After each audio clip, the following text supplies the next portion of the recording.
everybody. It is Tuesday. Good morning. Morning, Robin. Yeah, Artie is not here.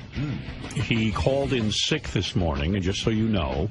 Now, I can tell you that I received a message from Artie last night. I didn't hear my phone ring, but who knows what the hell planet I'm on. Artie called me from Dancing with the Stars. He was watching it. He says, you have got to be the greatest PR machine for Dancing with the Stars. After that interview today... He watched it? I had to watch it to see if that chick was hot. If that chick was so hot, the one that Kevin Connolly from Entourage is there. Right. And he goes, holy shit, nothing gay about this show. I mean, I think he's a convert. Oh, no, he's going to start watching Dancing with the Stars? He couldn't believe how good looking. Although, her name is Julianne, and Artie called her Sabrina. He might be mixing her up. But Sabrina, who's Sabrina? I don't know, but... Who is Sabrina? Julianne is the one that Kevin Connolly... Right, Julianne? Yes. Fred? Yeah, Julianne. Yeah, and her brother's on the show, too. He's a dancer. Her brother's on the show? Yeah, almost good-looking enough to be a woman, blonde-haired kid.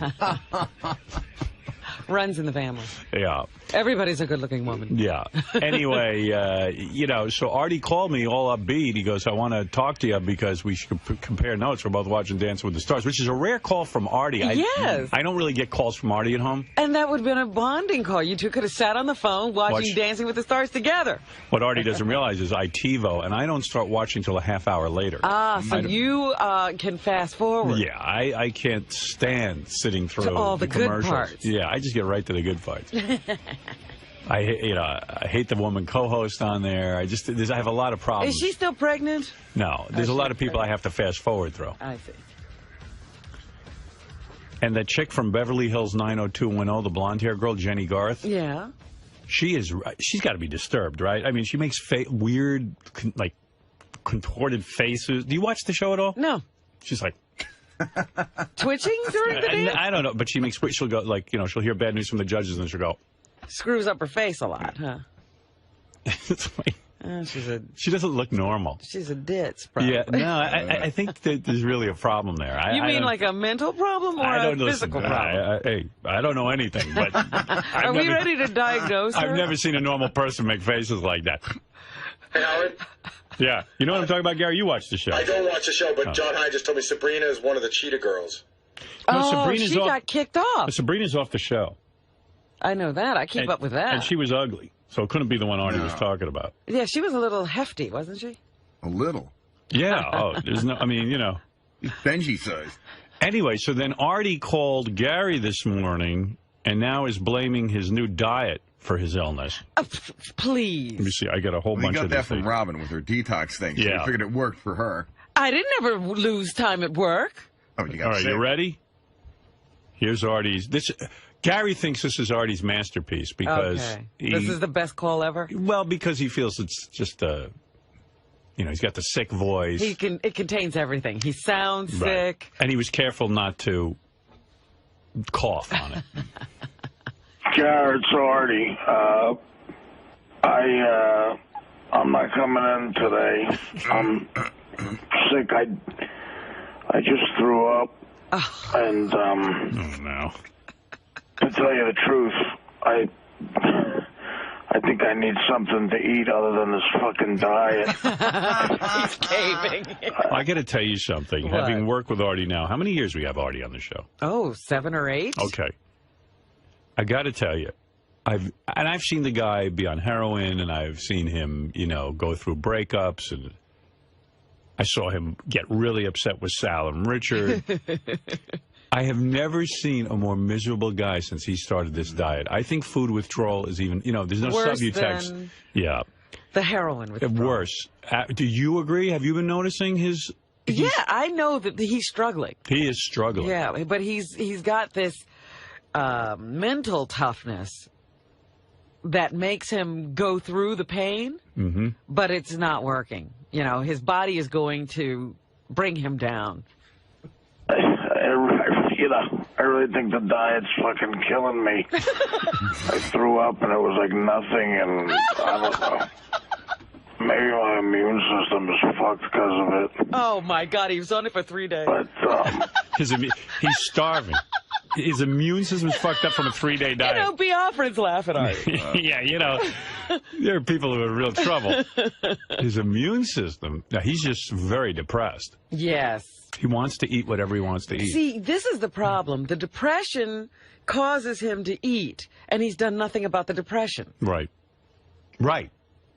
He's having high C and Coca-Cola withdrawal. Yeah. Anyway, I have a fever and I'm fucked here, so I'm not coming in today. Then just go back to eating. Eat your 50 How much have you lost anyway? Have you noticed any loss of weight? No. I like also that here's a guy eating 50 cupcakes a day. That didn't make him sick. No. That didn't affect his immune system. He was as healthy as a bull. He got off of that, and now his immune system That's shot. right. His immune system is shot in 3 days. I love that guy. It makes perfect sense to him. You know, I can do like 4 hours a day just like...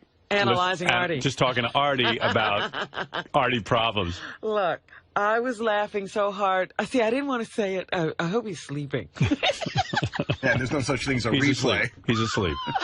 But I was in the car with him and his mother. It was the funniest dynamic I've Well, what's going on for real? Finally tell me, because I know this. You see, Artie doesn't know it all stems from, his early life. He's like a 9-year-old. Oh, he is. And so his mother gets in the car, or, she's at the restaurant, she's being light, just having general conversation, and she doesn't say anything about the day, right? This was the day he had the blow up with Sal and threw the thing. Finally, he goes, Mom, did anybody tell you about the show today? And she says, oh, Artie, I heard your uncle called me, so I had to turn it on.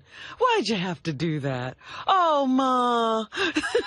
He's in love with that mother.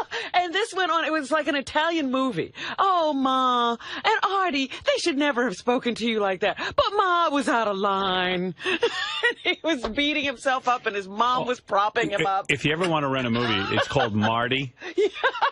And I've always said Artie should replay Marty, because Artie's real life is Marty. Oh. But Jesus Christ. Oh, it was just... yeah, he's way tied in with that mom and the sister. Oh, Mom. Yeah. And then when the sister... did you hear? He had to make sure they all knew. And then he had to cry that, I shouldn't have done it, Ma. I was wrong, Ma. And Mommy's like, but they shouldn't have talked to you like that, Artie. You're so good to them. Yeah. Ay vey. See, he needs you to observe him. Oh, it was amazing. So what do you think is going on in terms of the dynamic of why Artie can't, get his life together with, food? And what do you think it is? Is it that he's really angry about how... Yeah, he's got a lot of pent-up anger, first of all, from the death of his father. Right. He feels a little guilty, and he feels a little abandoned. Right. Combined. Which is something he ain't in touch with. No. Right. And he's pissed off. And he became the focal point of the family. And he's got to remain a mess so that everybody has something to do. Right. Or he's also angry that now he's got to be the support system to his mom. Well, yeah, he had to grow up before he wanted to grow up. Yeah. And so he's still, he maintains that sort of 9-year-old, Mommy. Wow. Does he say mommy? No, but he was like, Ma, it was all, he was whining like, it was a song. Oh, Ma. It's hard to grow up when you're in that, when you're in that mode. Really? Ma, did you hear the show? Well, I shouldn't have thrown the thing, Ma. I was wrong, Ma. Jesus. Yeah, we got to get him. He needs help. You know what, though? I love the guy. I got to say. He's so great. He is. Great. He's got the best heart out of He's got the best heart out of anybody I've ever met. Amazing guy. Yeah. He's a good dude. I hope he's okay. This diet is killing him. I look over at him sometimes and I see just a miserable guy because he makes love to that food. Believe me, Wednesday was torture for him last week because they had the Halloween cupcakes. Oh, poor bastard. I swear to God, I wish I could just give him a pill that he could eat whatever he wants and not gain weight, but... And he's sitting there nursing the one Coke, that he can have. And he wants 9. He just wants his food. Trying to drown his sorrow in water. I'll let you know tomorrow. I'll call you later. Sorry, guy. And later. That's my boy. But he really, you know, Reverend Bob is right. Reverend Bob even says, I got on the pills, I'm losing weight, I'm not drinking, because he feels better. Artie's drowning his sorrow either in food or heroin or coke. But he won't get help. No. You know, I gave him the name of a top psychiatrist. You know, I mean, really, really, and a lot of thought went into who his psychiatrist should be. Yeah, because he needs the top guy. Yeah, this is the top guy. He needs a team of top guys. This top guy will have to quit every client and just concentrate on Poor thing. But to blame the diet on being sick. Actually, I don't want to tell you the name of his psychiatrist because that's private between Artie and the psychiatrist, right. if Artie ever goes to him. But the guy's name is Sigmund Freud, okay? That's how incredible. The top guy. He's considered the father of modern psychiatry. Hello? Garrett, it's Artie. What's up, man? Artie? Listen, man, I'm not going to come in today. I'm sick. Yeah? Sick as a dog. I got a fever. Maybe you called the wrong number. That's like... Okay. It's 5 a.m. on Monday. Well, according to my clock, it's 8 o'clock in the morning, not 5 o'clock in the morning. And, I don't know. I'm going to try to get rid of this today. Get rid of what? I don't know. No. This is the wrong number. This is Avenue. It's the only number I figured I could call. Okay, but you're calling the wrong number. I don't have no one works for me. It's only me and my cousin. All right, so I'm not going to be there today. Yeah. I'm going to rest today. I should be there tomorrow. Where? Hopefully. All right, I'm sorry. Okay, that's fine with me. What am I going to tell you? Don't be here. I'm sorry, man. Okay, that's fine. All right, so I'm not going to be there today. I think you got it wrong. I'm going to rest today. I should be there tomorrow. Hopefully. All right, I'm sorry. You don't work here. Nobody works in this place but me and my cousin. I don't even know you. So funny. It reminds me of that. There was a TV show or something. I can't remember where I saw it, but guy decided he would just show up for work every day, even though he didn't work there. He didn't work there? Yeah. I can't remember what it was. Jim Carrey or somebody comes to mind when I think of this. Yeah, so he shows up every day, and he's kind of... And after a while, they all just figure he works there. They just let him keep coming there. Maybe it was an episode of Sex and the City. I don't know what it was, but it was really funny. Good morning, down. Gary, it's Artie. Who's Artie? Need more ammunition. Who is this? And what do you want from me? Why are you... It's Thursday morning. I can't stop throwing up or shitting. I told you this last time. I don't know you. I don't know your name. I don't know why you keep on calling me. Stop bothering me. Sorry I had to bleep that, but... What believe? Believe what? What are you talking about? I got some sort of stomach virus. It's killing me. I gotta go, I'm going to the doctor, so I'm not going to be there today, so... Oh, okay. Go see a doctor before you drop dead. Have a good time with this one. Man. I'll probably be in tomorrow. I know I will be, no matter what. I see you coming in the store. I promise you. I'll punch you in the mouth. I don't want you in the store tomorrow. It's better than dealing with this, so... Go ahead, deal with it, and go fuck yourself.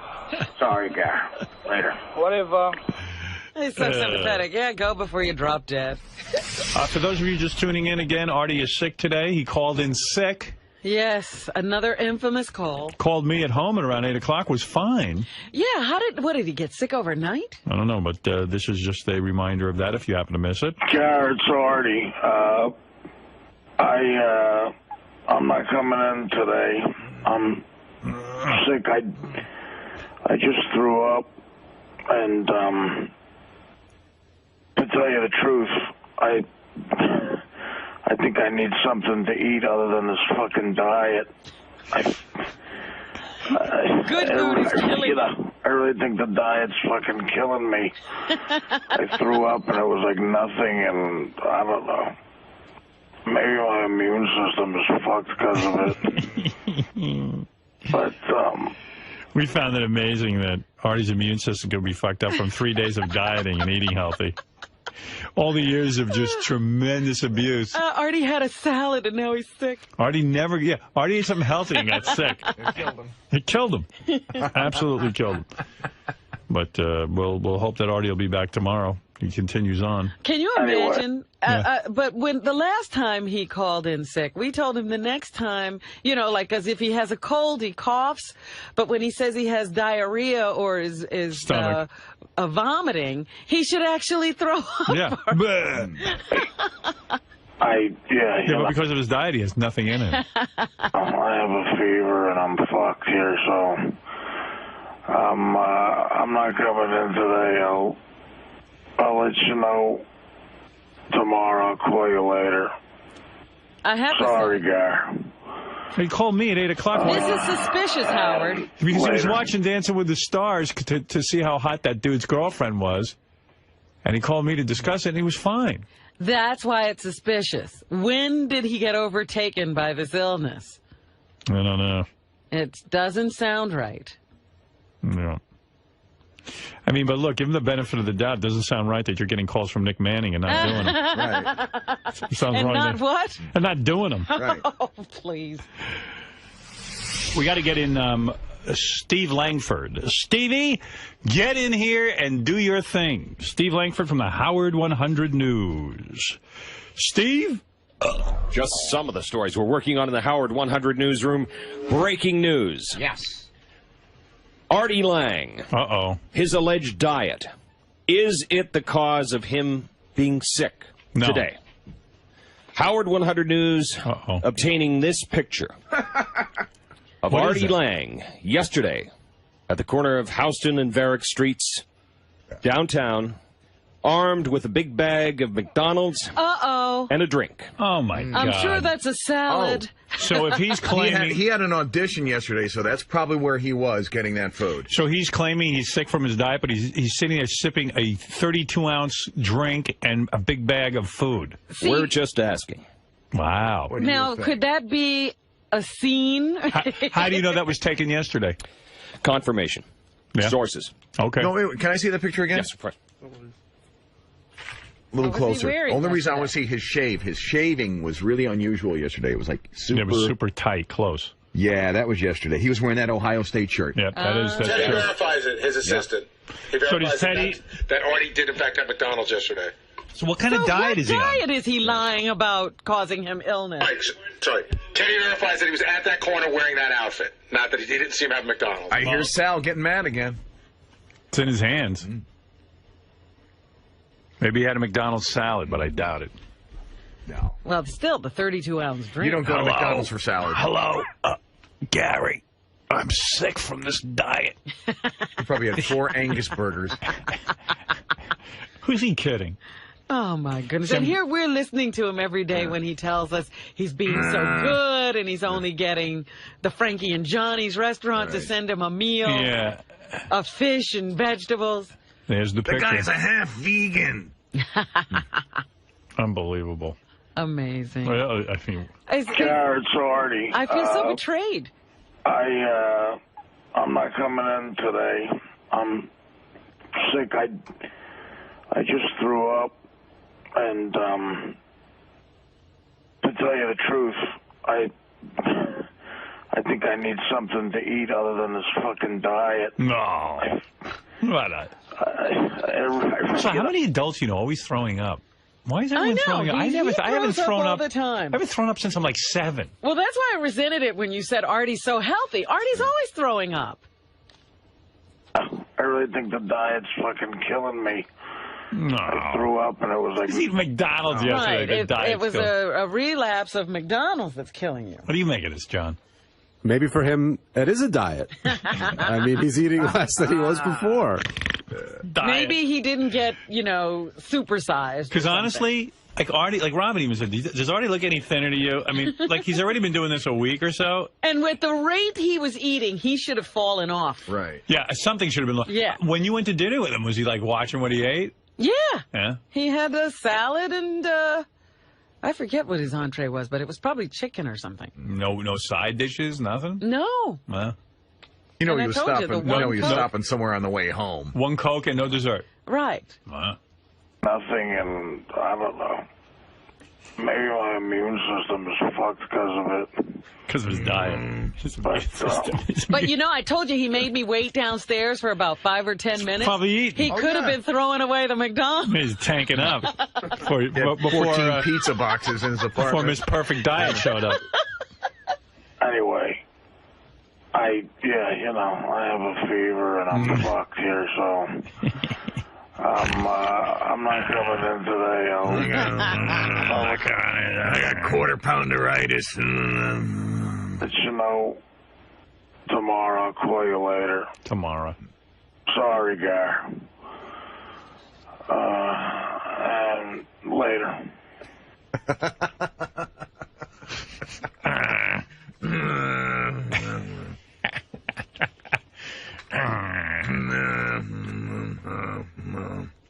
Later. Sounds like a motorboat.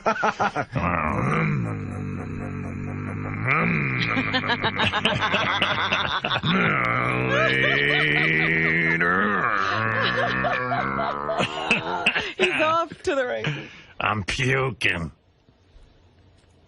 I don't feel well.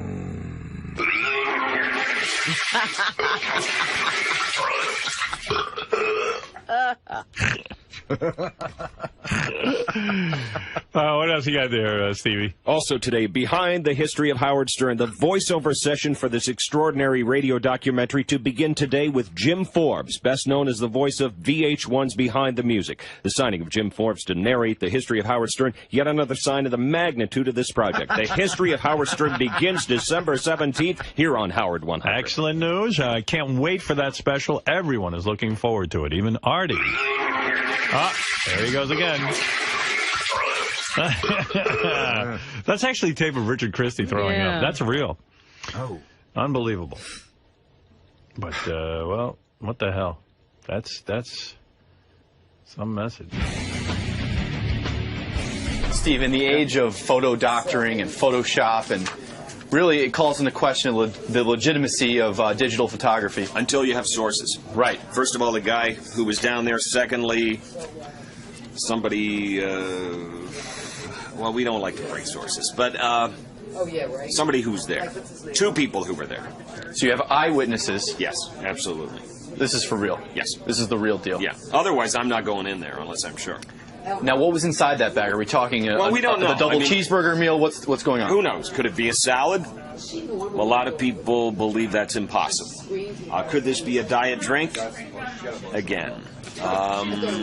You'd like to say yes, but logic tells you no. Yeah, I mean, when you're on a diet, you don't necessarily think of McDonald's as the first place you're going to go. But who knows?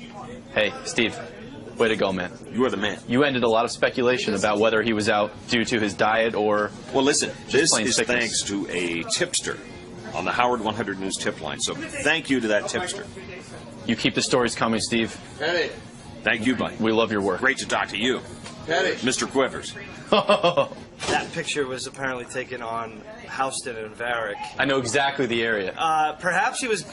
You want to know my opinion? I think he was getting McDonald's for his driver, Herb, who might have been hungry after waiting outside for Artie, to pick him up after work. So Ted? We don't know if Artie ate it. We don't know. Ted, come to me. Come to me. I need to know. Did Artie enter a McDonald's yesterday? By the way the picture looks, it looks like he entered a McDonald's, yes. But I wasn't with him, so... Did he eat it? No idea. But to the best of your knowledge, is he really sticking to this diet? Yeah, he is. To the best of my knowledge, I swear, Scout's honor, he has been sticking to this diet. But there is no false accusation going on behind that picture. It's very possible, seeing that he was in the area and there was a picture shot, and there's definitely a McDonald's. That's what they right needed to there. confirm with me. They said that's how they confirmed it. They said, what street was his audition on? Right. And I said, Varick Street. And that picture was taken on the corner of Houston and Varick, so therefore they put 2 and 2 together. Well, Artie blamed his absence today on his diet. Perhaps it was maybe... And he's not sticking to it. Is there any chance he's using again? No. Using what? Maybe using sugar, but, I mean, come on. Not any drugs or any hardcore stuff again? No. Look, he might have fallen off the wagon and ate a little something, or maybe he felt guilty about eating something, so he ate some healthy food that was left over or something. I don't know. I mean, you know how he likes to go through and eat old food in the fridge. Maybe he did something like that again and got sick. But look, that fan catching that picture of him leaving the McDonald's is very incriminating. But let's hope for the best that maybe he just got a salad. Maybe it was a McDonald's salad. They do have a healthy menu now. You're doing your job as an assistant. Thank you very much. We know what's going on. You're someone who is successfully in the midst of a very good diet, a very healthy diet. We just found out that Artie's been eating McDonald's. Right. Are you really disappointed by this? Well, the thing that disappoints me more than anything is Artie felt the need to lie. He doesn't have to lie to us. And so now I have to question whether he's ever telling the truth. Especially with his absence, seeing that he's blaming the lack of junk food on his, his nauseousness today and missing work. Yeah, it doesn't make any sense when he was eating McDonald's just yesterday. So the diet has nothing to do with his illness. So why do you think he's out today? What do you think's going on? Is there a possibility that he's using again? Once again, because of the lie, I have to then say something's wrong with Artie other than his diet. So it causes reason for a lot of speculation. I figure after he talked to Howard and he realized he was watching Dancing with the Stars, he fell off the wagon. See what happens when you eat McDonald's?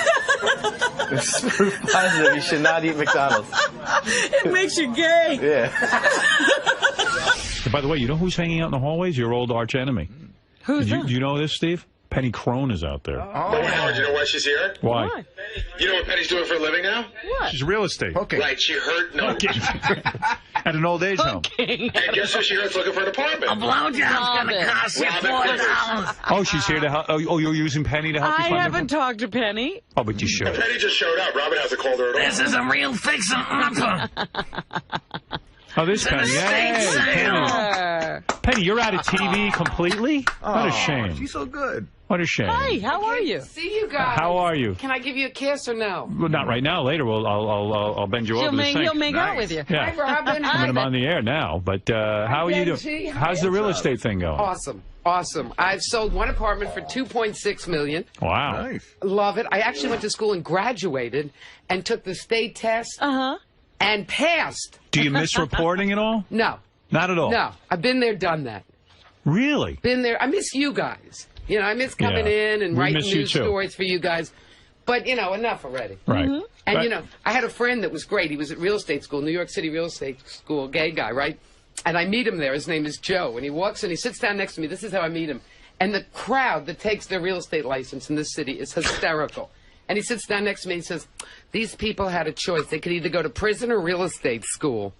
So, wow. So that's now that you've left, what is your real opinion of Steve Langford? I know when you were here, you know what? I don't even want to get into that. I haven't even thought about that. I want to sell Robin an apartment. Howard, there you go. Robin, don't laugh. That's why I came up here. What is it, Shirley? That sounds wonderful. There was an argument, like, back when Penny worked here between Steve and Penny that I taped in the newsroom with my recorder. I burned it on the CD, and I brought it to Gary, and I played it for him. And Gary didn't even want to air it because he said it was too brutal and, like, too personal. Like, these two really have gone at it, and they still don't like each other. I don't understand why you wouldn't like Steve. I really honestly never understood it. Well, obviously you like him more than me because you fired my ass and you kept his ass. So. Well, I love Steve. I love you. But there he is. Hi. I have a call.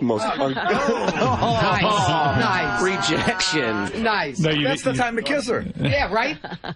Can you believe this? Oh, so you do like Steve. I do. You know what? It's funny. When a year goes by and you step aside, you know what? I got nothing against Steve. So when you sell an apartment for $2.6, yeah. What is the commission on that? About $125,000. Well, here's you go. I go to these things with this guy that just sold in the plaza. You ready for this? $32 million in the plaza. Wow. His name is Kristen. He made $1 million commission on 2.6.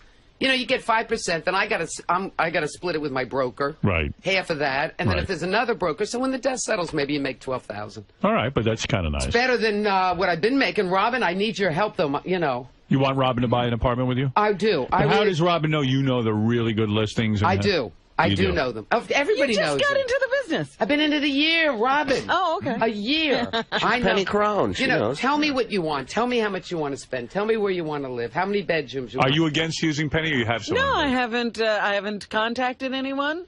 I'm certainly open to listening to what she has to say. You know who just bought in my building, the penthouse? I don't know if I'm allowed to tell you this, but I'll do it anyway. What the hell? What's she going to do? Shoot me? Gail King. Wow. Really? She I get that could kind be of money? Gail King's neighbor? Yeah, she's going to be in the penthouse. Robin wants to live right next door to her. Hey, Howard, one time a fan sent in Steve Langford a trophy for Best Reporter, and it made Penny so nuts that she wanted to break it. Remember, she came in here and broke it on your show? I miss those days. And I talked to her like 3 weeks ago, and I asked her about Steve. This was her quote. She said that the people who fired her from Fox, she doesn't hate as much as she hates Steve. And this was 3 weeks ago. Why are you digging this up? Because we should talk about it. Why do you hate Steve? I'm a professional. Look at how I dress. But I don't understand the rift between you and Steve. What happened here? He's such a nice guy. You know what? I can't even remember why I hate you, Steve. I can. Yeah. It was an issue of work back there. Like Steve would piss her off by saying she's not working enough, and she would get pissed off because she would see Steve as like a brown noser going to wait for David Lee Roth in the alleys and like doing all this work and like trying to look good in your eyes, and it would piss her off. So well, he's doing his job. You know. Well, I am not out there trying to look good. I mean, we come in and do headlines. We barely work with Howard. The fact of the matter is we're reporters. We go cover stories. That's what we're supposed to do. Well, I got to give you credit, Steve. You did work a hell of a lot harder than I did. Yeah, he is He's a hard worker. I got to give him credit. He certainly is. That's what keeps him going. But you know what, Howard, I was thinking about you. And have you ever given a new client, like a real estate, like you're going around with a guy showing him an apartment, have you ever given a guy BJ? No, you know. Interested? No, you know, they're not interested in me. That's really? a problem. Some of these brokers are like 25 years old. Forget about it. I'd say, hey, honey, you want a commission, you take care of the kid right now. I would do it if they asked, but they don't ask. You know, it's a problem. You'd be willing. That's why I want to work for Robin. Right. I doubt if you'll ask, you know. Right. And if she does, you'll do it. That's all. For Robin, I do. Well, Penny. She is now working. She's out here hustling for a client. Look at her. I am. Putting in the time. I did Fox Business Channel 2 weeks ago. Did you see me in the Post? No. A couple of weeks ago, they had a big on page 6. I saw that. Yeah, I was on page 6, and I'm working it, Robin, and I'm going to I will be your best broker. Because, you know, you guys like Howard. You must have a broker you love, and, you know, you're not... Absolutely. Sal, what is it? It's nice to have Penny back, you know, but I'm glad she's doing real estate because she totally stunk as a news journalist. I mean, wait, hold on. What are you doing? I can back it up. What type of news journalist interviews Ronnie Mund, and he's impersonating his wife, and Penny completely fell for it? That was great. All right. It's in white in GP1. That is the greatest bit in the history of the show. All right, here's Penny interviewing what he thought was Ronnie's wife. Ronnie, the limo driver, has been married for more than 25 years. Ronnie is married to Bonnie, and they have 2 beautiful grown children. Ronnie wasn't roasted on the Howard Stern show. He was fried. Comics like Shuley, the Reverend Bob Levy, Sal, Artie Lang, Jim Florentine, and Don Jameson skewered Ronnie. They joked about everything from Ronnie's age to Ronnie's insatiable appetite for Scores girls. So, what does Bonnie think of Ronnie's roast? I think they really didn't do enough to him. They should have did more. Really? Yeah, because he could take it a lot better. You know, I thought they were going to do a lot more to him, but they kind of mellowed out on him a little bit, I think. Did he talk to you after the roast and say what he thought? Yeah, he was pretty calm. I thought he was going to be a little more upset, but he was okay with it. Now that's interesting. They didn't roast him enough. A lot of observers say he came out of Studio 69 well done. Anyhow, moving forward, imagine living with Ronnie. What's he like when he's not driving Howard and girls at Scores? Crazy. He's a lunatic at home. Tell me, what's he like? He's always with his NASCAR races, and it's just on Sundays you can't even talk to him. He's just like glued to the television set. What's he watching? NASCAR? NASCAR. He's so into NASCAR and Tony Stewart and all those guys. That's all he's into. And strippers. He's so into strippers. And that doesn't bother you? No, because he comes home to me. What is it like being married to him when you know that he goes to Score and you hear all this stuff on the radio? Yeah, but you got to remember, when he goes to Scores and hangs out with all those hot girls, he comes home to me. If you could pick another job for Ronnie to do, what would it be? Probably managing Scores. That's where he loves to be. And you would still stay married to him? Of course. What advice do you have to all women to keep a marriage together when you got a lunatic, as you say, for a husband like Ronnie? Let your man do what he wants, as long as he comes home to you every night. What more is there to say? Ronnie and Bonnie, keep up the great... know, maybe Sal's right. Maybe reporting wasn't for you. I am such a sucker. I saw Ronnie, even with the bad grammar. Yeah. I know, right? But I just saw him out here. Everybody looks great. I'm so happy We're happy to see you. Congratulations on your real estate career. Thanks. And I certainly will hope Robin will keep you in mind. But, let's see. I certainly will keep her in All mind. right. I'm going to be outside here. All right, thank you, Penny. Bye. Thank you, Miss everybody. Penny I love Crone. you. I'm going to try and make her cry before today's over. No more of Leave her that. alone. She's very sensitive. She really is. For old I time's love sake. her. I love her. I love you, Penny. Just Thank you, Howard. I love you too. All right, I love you. I love you, babe. And I'll see you in the hall when I get I'll out. be in the okay, hall. okay, very good. All right, Penny, get out. And Ronnie, clear her out of the hall so I don't run into her. Thank you.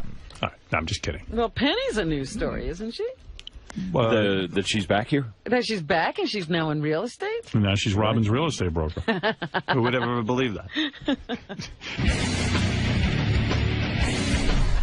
Penny, you had your shot. I did. No, you had your shot to really give it to Langford, and you didn't. You sort of. No, you know what? I just want. She's matured. I have matured, right? Yes, she's. You've had lunch with me a couple of times That's in right. the last week, and Once she finished cursing them out for the first half hour of lunch, we started eating, and it's clearly behind her now. I'm not mad at him. No, I could see that because you You would have know, gone after him if you were. I've matured. I've got to give you my card, my All address, right, and all you've right. got to give me your number. I Your will, email. you know what? I'll email you and give you all this information. Yeah, I'll have to be up here next month, and she'll weigh 30 pounds. Will you promise? I promise to do that. We should have lunch at least. You look. I oh would my love God, to. you look phenomenal. Absolutely, it's so good to And see you know you. what? I miss Julie, you.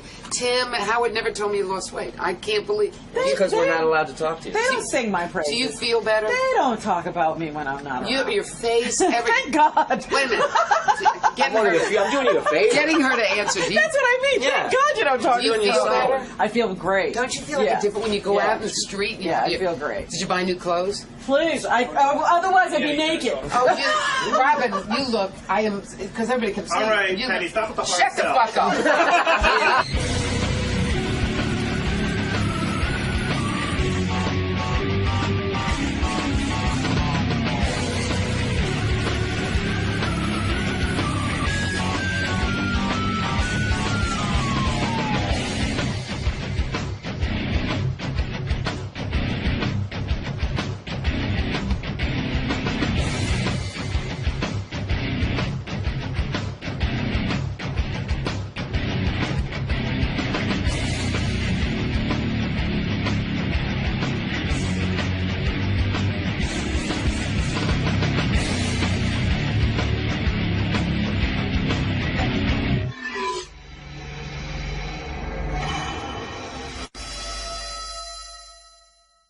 Pussy, don't get me wrong. He lived it all. He lived the rock star lifestyle, but the big payday wasn't there, was it, Chip? No.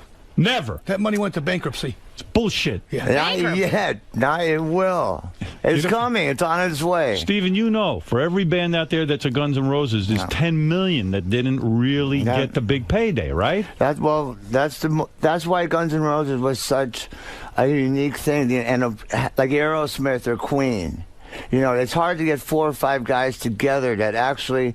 There's so many musicians, but if you get 4 or 5 guys that had the same goals, the same dream, and the same drive, it's And very the odds hard. of meeting each other. Yeah. But you were friends with Slash since you were what? 11. 11 years old. Have you reconciled with Slash? Of course. I remember on Celebrity Rehab, you cried one time. You said, I miss Slash. One time. Many times. Since Celebrity Rehab, have you maintained a sober lifestyle? I've had, to be honest, I've had, as all addicts, relapses. Right. But I've got 5 months going right now. Right and now. It's been right now. How you feeling? I feel wonderful. You feel clear? I have a new book. I got a new single. When he relapses, what does he do? What does he do? Well, you know what? This is really heroin.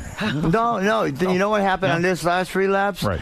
And it might sound kind of crazy because of all the drugs I have done. Pot. Oxycontin. I never did that before. You found a new You one. found something new. Yeah, Slash actually told me about that. Now, And they call that hillbilly heroin. So why try it, though? You knew. it was one of those, Chip, this won't hurt. Chip, we see this. We see and this then all 3 the weeks time. later, I'm back in rehab. Chip, we see this all the time. The rock and roll lifestyle, the drugs. It's too much, right? You smoke weed a lot, right? Tons. Tons. Now, when you're around Steven, you're recording with your new band, do you try to curtail your weed smoking around him at all? No, I'm not bothering him when it comes to that. That doesn't bother me. It's a small part of my lifestyle. Nothing bothers me with other people. I mean, I wouldn't particularly want to watch people shooting up or smoking crack, because it's an ugly thing to see to begin with. It's tempting. Well, yeah. Yeah.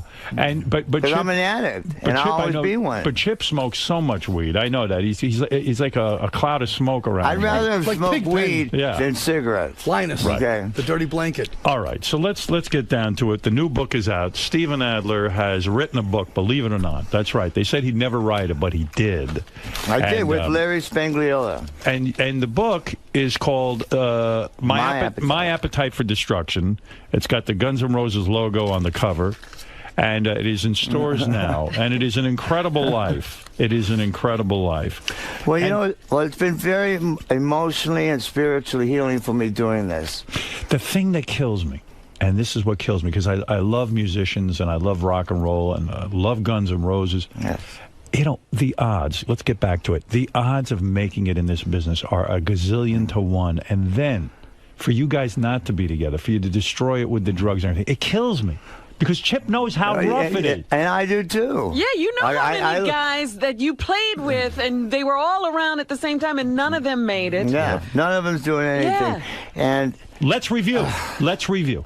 No. This is all from the book now.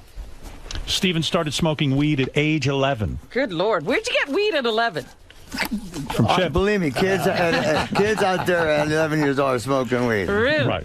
There's a lot of masturbation, a lot of drinking, and a lot of smoking going on at the age of 11. Now, Steven, is everything in the book true? What happened to the age of innocence? I remember from Celebrity Rehab, when it was very dramatic, your mother came into a session, and she says, oh, Steven lies about everything. Steven's lying about everything he says. I was a great mother. Steven's full of shit, basically, and it set you off. You just were like, what the fuck are you talking about? Where's your relationship with your mother, and is she telling the truth that you are exaggerating? There's some exaggeration, because once at the period that, my mom came into my life again there with, on the Celebrity Rehab thing. Right. I was coming off of the drugs, so I was very, cloudy. And things weren't. But cloudy schmouty. I didn't lie. She definitely did those things, and it hurt me very much. I mean, the things you said about your mother on Celebrity Rehab, I felt for you. I ached for you, because you said, I was thrown out of my own home. My mother remarried. I guess your stepfather or something didn't want you in the house. She stuck up for the stepfather, threw you out on the street at age 14. 11. At age 11, you were thrown out of your Chip. Can you imagine? My mother would never do that. But at the time, you don't think, you think that's the worst thing happening. But now, 30 years later, if she didn't, I would have never met Slash. Is she saying you're all this wouldn't have happened? Well, that's true. But then again, the last 20 years wouldn't have sucked either. You mean you met Slash? But I didn't make him suck. I made it suck. You met Slash because when you were thrown out of the house, was he in a similar situation? He was living on the street kind of thing? No. I went to live with my grandmother. Right. And he was living with his grandmother. Right. And we just met at school. And you were kindred spirits because you both didn't have your parents. Yeah. You ached for your parents. And we had a desire to do music, play music. Why was he living with his grandparents? What had his parents done? Well, his mother and father separated. Right. Nothing bad. His parents were wonderful. They ran off, did their own thing, and their son had to go live with grandma and grandpa. Yeah. Well, his mom and dad were Thank God for grandma and grandpa. You never had children. I learned a lot from grandma and grandpa. You never had children of your own, did you? No, I have 3 dogs. You have 3 dogs. And the reason you probably never had children is you said to yourself, you know what? I never got to be a child, really. I had to leave my home. I can't give anything to a child because or maybe I'm you still... secretly say, those bastards they do nothing but cause trouble. Yeah. Look what the trouble I caused my parents. I don't want to go through what they went through. Stephen, because I think this is so unthinkable, how does one's mother come to you and tell you to get out? How did she do it? She walks up to you and says, goodbye. No, I just came home from school and all my stuff was on the sidewalk. Wow. And then my grandmother, showed up like a half hour later. I was sitting on the street. Fuck. Well, My Well, of my course mother, you're angry at her. Yeah. Well, I have abandonment issues. I'm You're sure. goddamn right you do. And then what happened with Slash, I felt abandoned again. So then I totally went over the edge. You got to read the book, and you'll see all the everything in there. If He my doesn't have mother, abandonment issues. He was abandoned. Yeah. You don't have an imaginary abandonment, but your mother must have been embarrassed when she went on Celebrity Rehab. So she goes, "Oh, Steven's making it up. I never threw him out of the house." She told me this after that came out. She said she's in this restaurant in Vegas, and a gentleman walks up to her and says, "Deanna, you're not the worst mother in the world." And he points to his mother and goes, "She is." Your mom loved you, Chet, right? Yeah, I've been so blessed with a great mother and father. They really set the tone for me. And when you were talking about Pat before, I don't think anything I've done has hindered my career. I've got 19 albums with Enough Snuff, a long, illustrious career. I've done records with Journey and Santana and Steve Miller Band, all these bands, and now I'm playing with Steven Adler from Guns N' Roses. Right. We're making brand new music, Adler's Appetite, and I'm real happy about it. I think we got a good chance to one more punch. Understood. Steven, we got a big punch, my brother. We're not done. Going back to the book, we're going to get to the band, but first I want to promote your book. Yes, thank you. Did you ask your mom why she threw you out? In other words, if I came home and all my shit was on the, and believe me, my shit was embarrassing. I've seen what I would have ended up on the front lawn, bunch of nudist magazines, and a porno reel. When you and dildos, but I don't want to talk about it. Right? Remember, maybe one or two gay magazines. I don't know what was in there. But listen to me. What did you? Now I know why your father used to always say, "Just shut up, moron." Why did you? For God's sake, did you say when your mother throws you out and you're 11? Now I remember being 11. You're a little kid. I look at kids now. They're unbelievable. Did you get on your hands and knees and say, "Mommy, please don't throw me out"? No, when I look back, how it all started was when I met a garage band who were, older kids, lived down the street, had a garage band, and it was the first time I ever drank. Right. And I beer bonged 6 Old English 800s. Geez, you dived right in. What a way to start. I sort of remember I was trying to leave, and then I fall off my bike, and all I remember is the 3 guys walked me back to my house down the street, knocked on the door, and ran. And I walk in, and my mother's having a Tupperware party. And I just look at everybody and just throw up in front of everybody and pass out on my bed. So you were a bad I think that kid. was like the beginning. Right. So your mother had enough. I wasn't bad. Right. I wasn't hurting people. I was just young and energetic and wanted to experience life. A real mother would have put her arm around you and said, "Steven, you're hurting yourself. I need to talk to you about this. What are you doing? You're drinking at 11 years old." Well, that was just the first time. It didn't go nuts. But it would have been a nice, reassuring thing. But she threw you out, and there you were. And as you say, you've turned it into something good. And you said, "Well, I wouldn't have met Slash." But but please, I mean, give me a break. I mean, you could live without that. Yeah, believe me. I've met Slash. I'm fine. I had a great, besides, in my book, I talk about the sexual abuse and the drug abuse. Now, when let I me was talk to you younger. about sexual abuse for a second, because this is unbelievable to me. You've had so much gay sex, really. No. I mean, I didn't have so much gay sex, Howard. You attracted to Chip at all? We'll discuss the hand jobs and Diamond Dave and $100 he owes me later. I'm going to read you some stuff. I'm going to read you some stuff here. When Steven was 14 years old and in the 8th grade, he had sex. This is a female. The 36-year-old mother of Slash's girlfriend. Good Lord. So Slash is in a room fucking his girlfriend, and you go and fuck the mother. Yes. You How are does that something. work? Yeah. It's one of those things in life that just happened. Was the mother super hot? She was a very sweet lady, yes. That's a great experience. So you're sitting there talking to her while Slash is doing her daughter, and well, yeah. Well, actually, she's the one who taught me how to roll joints. All right, here's the molestation. Here's the molestation stuff, because this is really not funny. Yes. All right. As a teenager, you went to a club. They would give you Quaaludes, and then they would have their way with you. No. You make it all crazy. Well, this is what it this says. Was just it was one thing. Were you misquoted in your own book? I was misquoted. It was just one time that happened. The managers of the club. Yeah, there was an older teenager and an older guy. They gave me drugs. Right. And they took advantage of me. They gave you what, hand jobs and blew you? They had, took advantage the of manager of the club blew you. Did they try to put it in your ass too? Of course. They did. They did. Oh, I was Okay. afraid of that. Now, Steve. Well, you can't get sexually abused and not get fucked in the ass. I know. I was like, That's the whole thing of abuse. Stephen. I don't want those Quaaludes. They make my ass hurt. Yeah. Stephen, once that happened to me, I'd be off drugs forever. Forget Dr. Drew. Dr. Drew should have fucked you in the ass. He would have got you right out of that shit. All right, here you go. No disrespect to Dr. Drew. I love People him. would pull up beside you in their cars, and this is when your life was in drugs and stuff, and ask if I wanted to smoke a joint. I'd be like, sure. The next thing you know, you're completely baked, and they're touching you all over, and you don't know what the fuck is going on. All you know is that an orgasm feels good. Anybody can make you come, and in that state, I didn't have the presence of mind to give a damn. I was used, abused, whatever. So, again, these drugs lead to some gay shenanigans. Well, yeah, but it's not as many as you make it sound like. But I was growing. This was the mid. This was the late 70s. Yeah. Hollywood. I grew up off Santa Monica Boulevard in Fairfax. I have a gay cousin. Just walk into Slash's house. There was all the gay bars and stuff like that, and I was a cute young teenage boy. You were a handsome kid. Yeah, I mean, at age 14, Stephen was raped by the guys who invited them to an apartment to get high. Jeez. That was the same thing. And they hurt that you was badly. the same people from the club. Same people in the club. Yeah, that was the same night. Did you learn not to hang out with those people? That only happened to one night.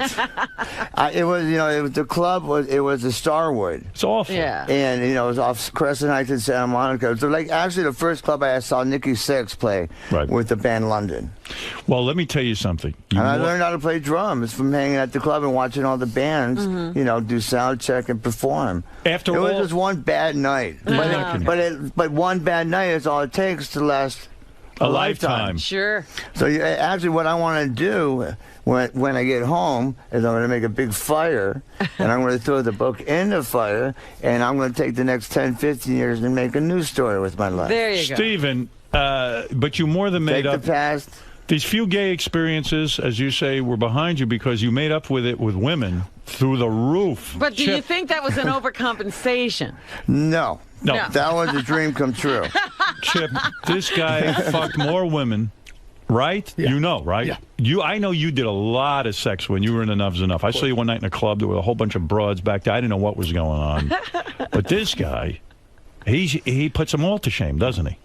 Yeah, he's been very blessed, as he would say. Right. His life started off tough as a kid, and it progressed as he got more successful. Here's the rock star lifestyle. You'll learn about it in Stephen's new book. Here it is. You ready? Slash and I would get these girls and fuck them back and forth. Now listen to this. Did you do that with your band? Did you fuck some girls and then share with Donnie and this and that and the other thing? No. Never. Anybody, and he had Vicky Fox in his band, so anybody that Vicky was with, nobody wanted to be with.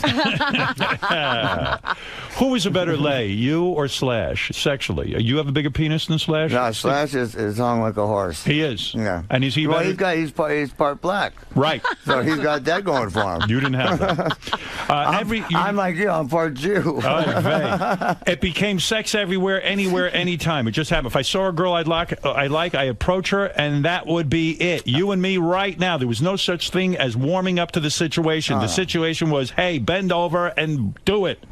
Down on your knees. Wow. How many women you think you had sex with in your entire life? Well, let's just say I had sex with 9 women with Steven Tyler in the back of the tour bus one night. You write about that night. Yeah. You and Steven Tyler, the great Steven Tyler of Aerosmith, a legend. What is this all Love this him. Joint sex, though, Howard? It's a little gay. If you ask me, there's too many men around when you're having your sex. Hey, believe me, Steven Tyler's got a huge rig. Take me back. So it was difficult, but it was like, hey, this is Steven Tyler. I got to do this. When you describe in your book, to happen. You describe in your book your night with Steven Tyler. You're on the tour bus with him, and there are women there. You're about, what, 9 deep in women? Yeah. Okay.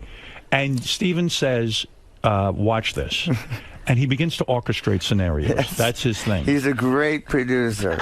Great what does director. that mean, a great producer? What would he say? What would he tell these women to do? You two girls go over here. You start eating her pussy. You eat her pussy. You go suck on her teeth. You come over. Both of you go start sucking off Steven over here right now. Oh, you two come over here. You start licking my ass. You start sucking my balls. You start my innards. It's just like a pile of flesh in the back of the bus.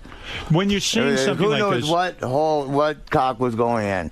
Steven, when I can't believe I don't have AIDS and I came out of this alive. Yeah, how did you come out of this alive? I don't know. No rubbers are used, right? Everyone's of course fucking. not. No babies out of this. Nothing. No, well, as far as I know. Did you pull out? Was that your thing, or did you come inside? Of course. You pull out. That's what the face is for. And you never say to yourself, "Oh my God, this is so dangerous." I know I'm pulling out. I could get her pregnant, or she could have AIDS, or something like this. Because you can't have much respect for a woman. I mean, what is with these women? What do you think is going on with them? Where do you get these women? Robin, you're a woman. You explain this. I can't explain this. You can't explain this?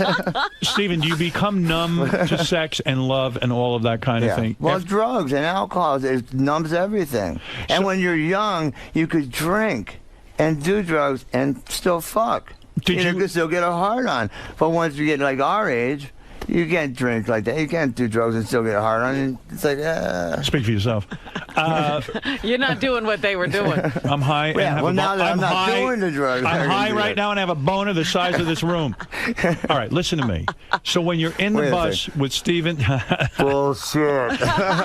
When you're in the bus with Steven Tyler and all of this is going on, is there ever a time, now this might sound crazy to you guys, but is there ever a time you feel bad for the women? Do you ever say to yourself, Jesus Christ, what are they doing with their lives, these broads? No. Never. Never. It's rock and roll. It's rock and roll. There's never a time. This is a dream come true. I would have girls suck on my cock while I'd be watching Family Guy, and I wouldn't even have a heart on it. It was just for the fact that they would do it. Wow. You know, all right, go ahead.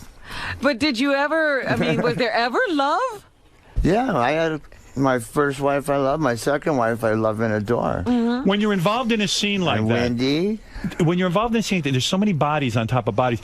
By accident, do you and Steven Tyler start making out and then go, oh, shit? Do you ever touch each other? I felt his rig. Oh. You did? You squeezed his rig? Not outside the pants. Right. Because it started off with, he started telling girls what to do, and then I was sitting there going, here, come on, suck on his cock. It's no big deal, here. And you're shaking his cock. Yeah, but I mean, he has pants on. You know, I'm going, here, go suck on his cock. Come here. I learned a lot from Tyler. He's a very, very amazing man. Listen to this. Stephen and Izzy Stradlin would get blowjobs together. Stephen writes, she sucked one of us off while she jacked off the other, and then she would alternate. She swallowed Izzy's load at the moment I came, and I shot all over her face. Of course. That many a night. Wild, huh? Many a night. That's the rock and roll dream. Do you miss that the most? No. I'm just glad I got to experience it and come out of it alive. Is it? But like now, it all seems like a dream, doesn't it? I mean, yeah, of course. It wouldn't be bad if you and Chip were there and Robin all of a sudden took her clothes off and started sucking you guys off like the old days. Yeah. Robin, yes. She'll never do it. Fox. Robin the Fox. Oh, I've been thinking about Robin for the last year since I was there last. Really? Stephen writes. Stop that. Stephen writes, Duff and I would have contests to see who could get the most blowjobs in a single day, and I won every time. Why did you win? Because Are you the cutest? I worked harder at it. I cared more. Stephen writes, it was for the band. I was going to do it for the band, and we were going to win. You're proud of that you got more blowjobs than them. Well, what teenage boy, young man in his 20s, wouldn't be proud of that? After a while, don't the blowjobs all blend into one another? That's what I was saying. I would have them suck on my cock. It wouldn't even be hard. What are the most? Just for the fact that they would do it. What were the most blowjobs in one day? 15 blowjobs, and sometimes you wouldn't even come. I wouldn't even come. You could come like maybe when you're that age, in 20, you come maybe 5-6 times. I got to tell you something. Sometimes if I'm getting a blowjob and I'm with a woman and it's lasting more than 2 minutes, I feel bad that I'm not coming. And I would think you would have some remorse. Would say, Chip, you too, right? Chip's shaking his head. He absolutely. But Stephen would say she sucks all day. He doesn't care. Yeah, it's like a thimble. He's watching cartoons. He doesn't care. I mean, Stephen, at some point you look down and go, "All right, honey, 20 minutes of sucking. It's enough. It's enough. No. But when you're in your 20s, go ahead. Do you think that that's a coldness in a sense because you were thrown out of your house, because you didn't have your mother's love? Do you think in a way you were getting back at all women? I'm pretty sure all of it has to, do with that. Everything has to do with how you grew up and what the experiences you had in your growing, strengthening years. You had so many women that at one point you write, Slash and you would have orgies with 5 chicks at a time. And if you didn't like the way one of the chicks looked, if she was a little subpar, you'd send her over to your road crew for fun. Right? Of course. Where the girls, you would cripple a girl for life. You got to take care of the road crew. You got to take care of them. So in other words, if there are 5 girls, one's real fat and gross, you'd say, hey, honey, you leave. And they would, that must have crushed the girl's spirit, true? I mean, when you think back on it. There's a lot of fat girls got fucked. They did. You weren't that discriminating. Well, that's very nice of you. You got to remember, Slash is walking around with a rig, like 15 inches, okay? He needs something to pack that in. Now, where does a girl go if she gets rejected by the road crew? Then it's really bad, right? Where do you go then? I think you just go home after that. Shoot yourself.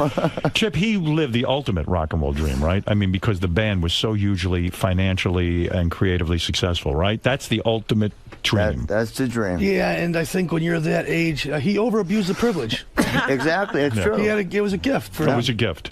It was a gift. Yeah, I blamed the guys for letting me down, for throwing me out of the band. Right. I blamed them, but what I've realized, by doing this book, is they didn't let me down. I let them down.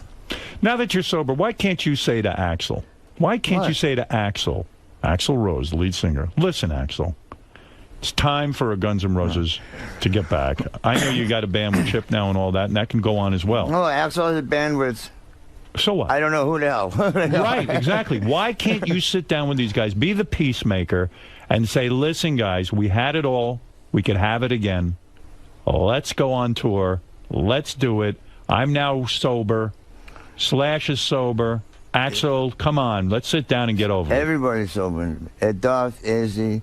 Yeah. Well, you know what? I'm really hoping that Axl will read my book and see and realize... Well, I can't call. I don't know how to get hold of him. You want me to do it with you? I would love it. But what I want him to do is to read the book, and maybe he'll realize how close. Oh, yes, he does. He does read. He's very, very. Robin says he doesn't read. No, I saw him reading. You did see him? He's a very, very intellectual. Why very did you? Intellectual guy. But I'm hoping he'll read this and see what we had and how close we were and how much it really meant, not just to us, but to the world. And hopefully he'll realize that, hey, whatever happened in the past happened. The part it's of the over, book, it's done. I don't hate any of those guys. I love them. The part of the book, I love Axl. Did you ever feel Axl's rig? I've seen his rig. He's another one who walked up. I said, where do these guys come from? The Midwest or something like that, with these horse things. You know who's got a big rig? Man on the couch there, Chip. I know. Right? I've seen that thing in action a few times. I know already. Chip, how big are you? Seriously, how many inches are you at this point? Let me see. Let me see his arm. I'm very grateful. You are grateful. Yes. Right about there. What is it with all the guys that you are around? They have big rigs. You seem to attract these guys. One night I saw Chip strumming his guitar with his rig. You should have seen it. It's fucking crazy. That's right. All right, let me understand something. You see him tied in a knot. Can you do that, Chip? I can make a little watch. How many inches do you think you are? Seriously. I really don't know. It hasn't been a big thing of mine. I'm just grateful that I've. Well, look at how big his hands are. You get an idea from his hands. Yeah, it's never been a big deal about that. And people that are small and stuff, I say, God bless them, because there's other things you can do besides. You can die and please the woman that way. You don't have to have a huge rig. Have you ever, in a situation in rock and roll where you pull down your pants and a woman goes, I'm out of here, I can't handle this fucking thing? Or they all accommodate? They attack it. They attack it. Yeah, that's the Last Supper. They love it. Very, very blessed. Out of all the rockers you guys have both seen, who has the biggest rig? Is it Chips enough?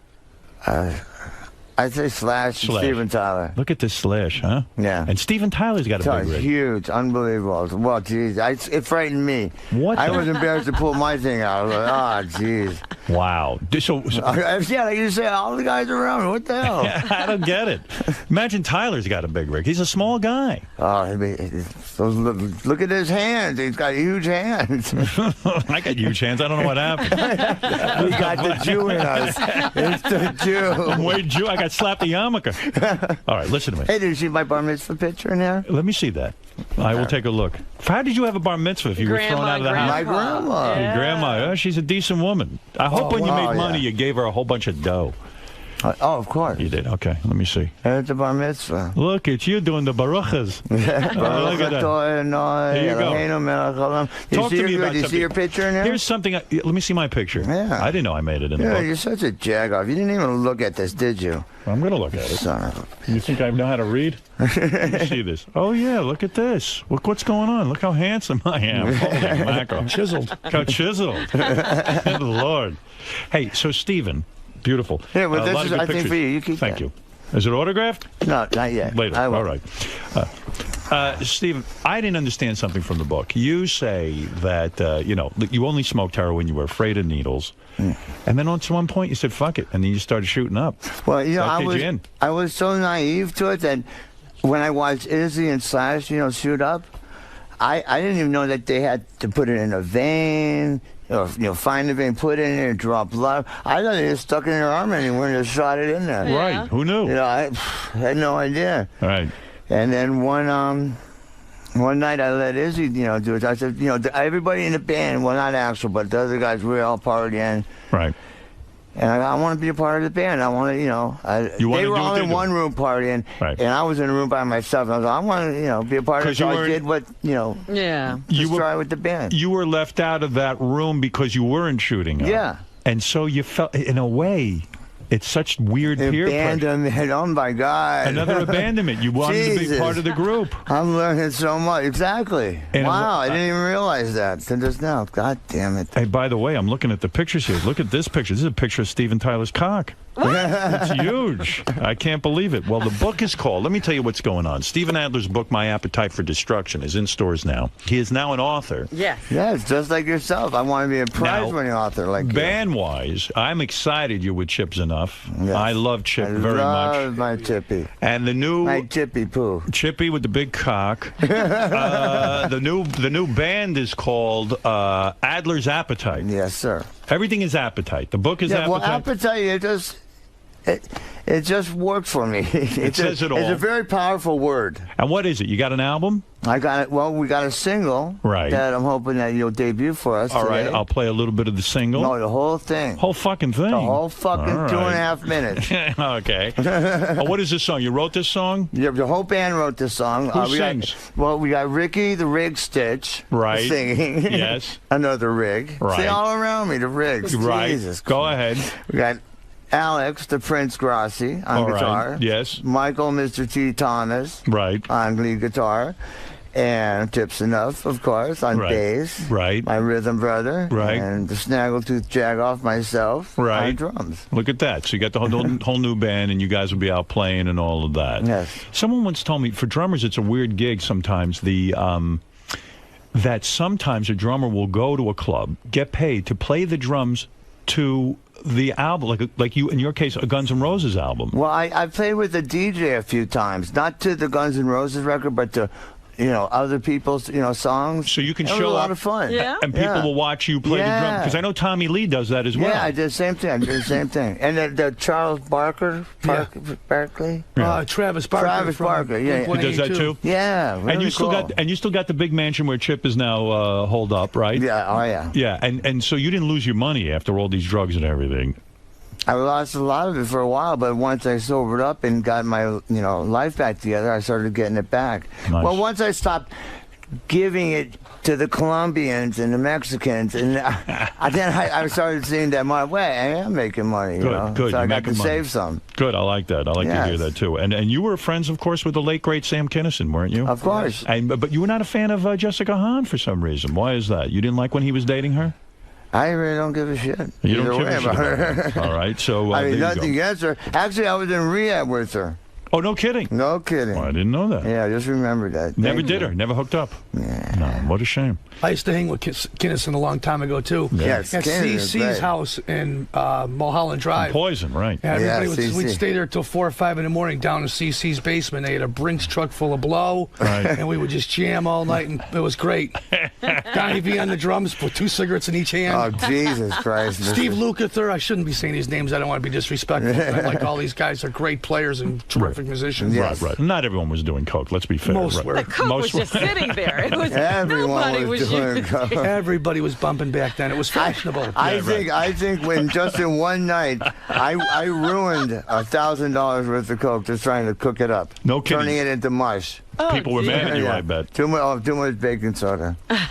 Did you guys ever date any Never famous a good women? cook. Did you ever get the famous? I know you'd say in your book you had a little thing with Rachel Hunter. She was a great beauty. Beautiful woman. You had her Very when she sweet was lady. 18, but you never had sex with her, did you? You never had. Oh, you did.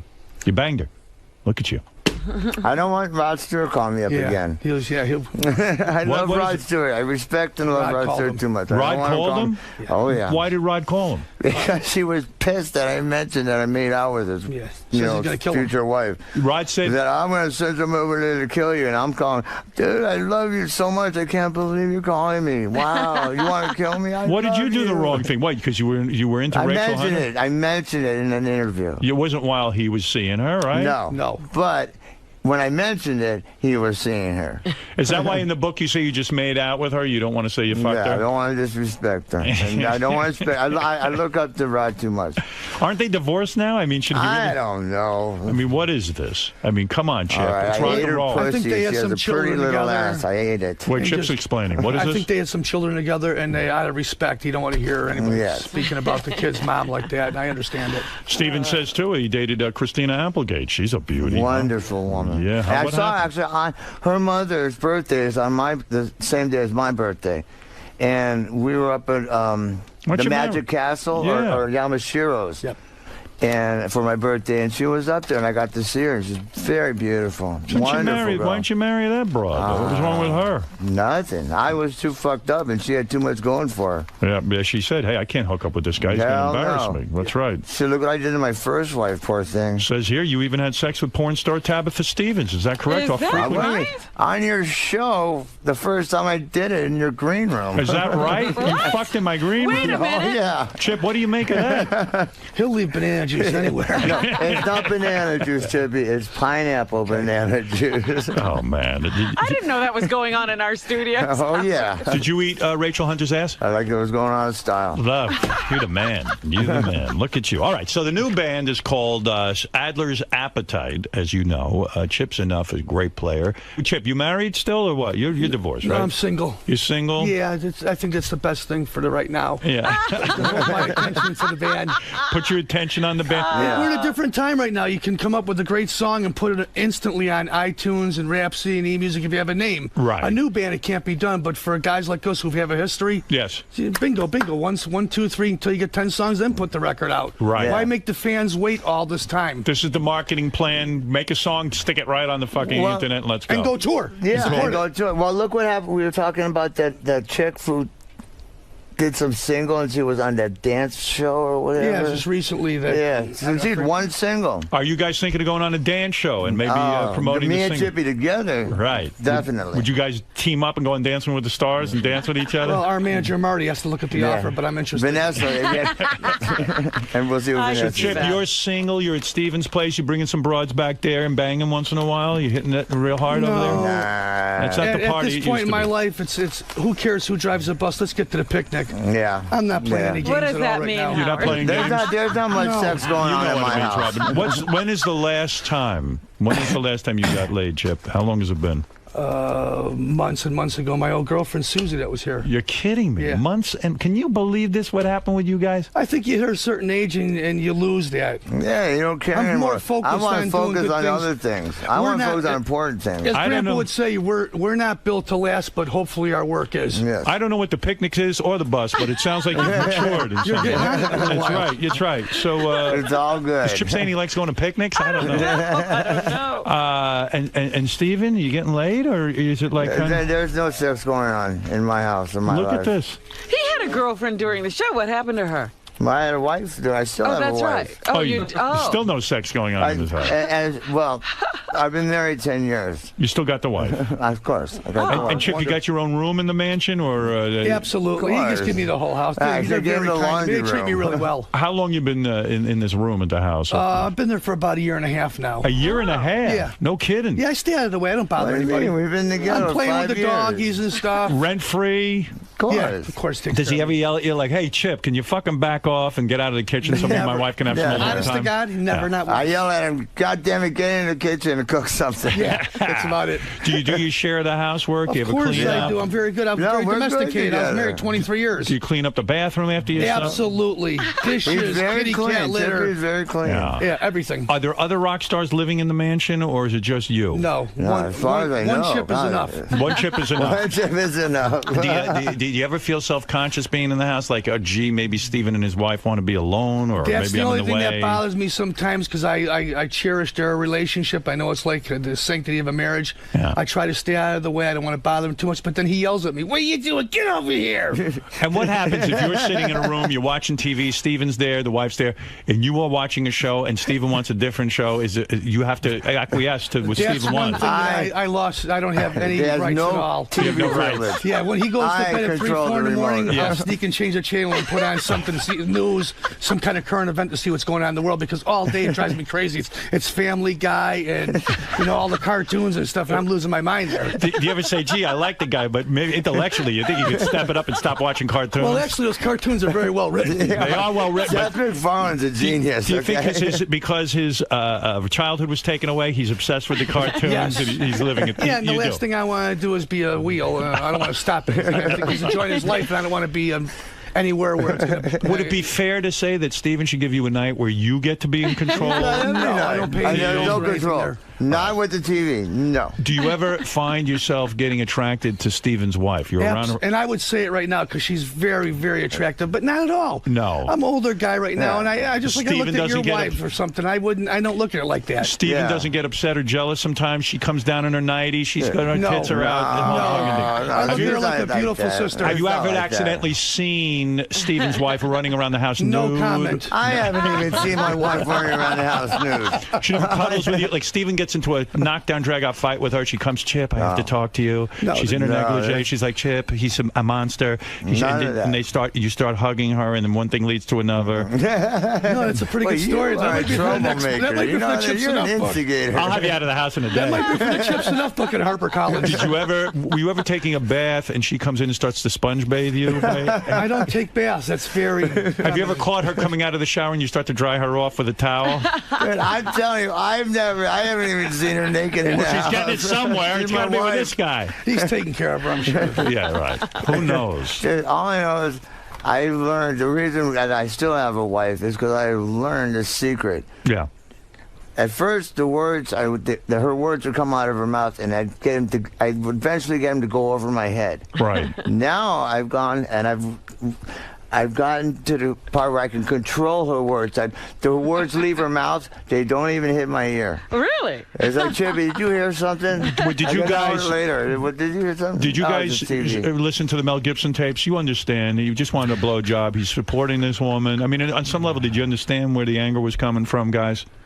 He has a hard on. He didn't want to jack off anymore. I have no idea. If he fell off his wall, he'd break his neck 50 times. I understand that. And she might be...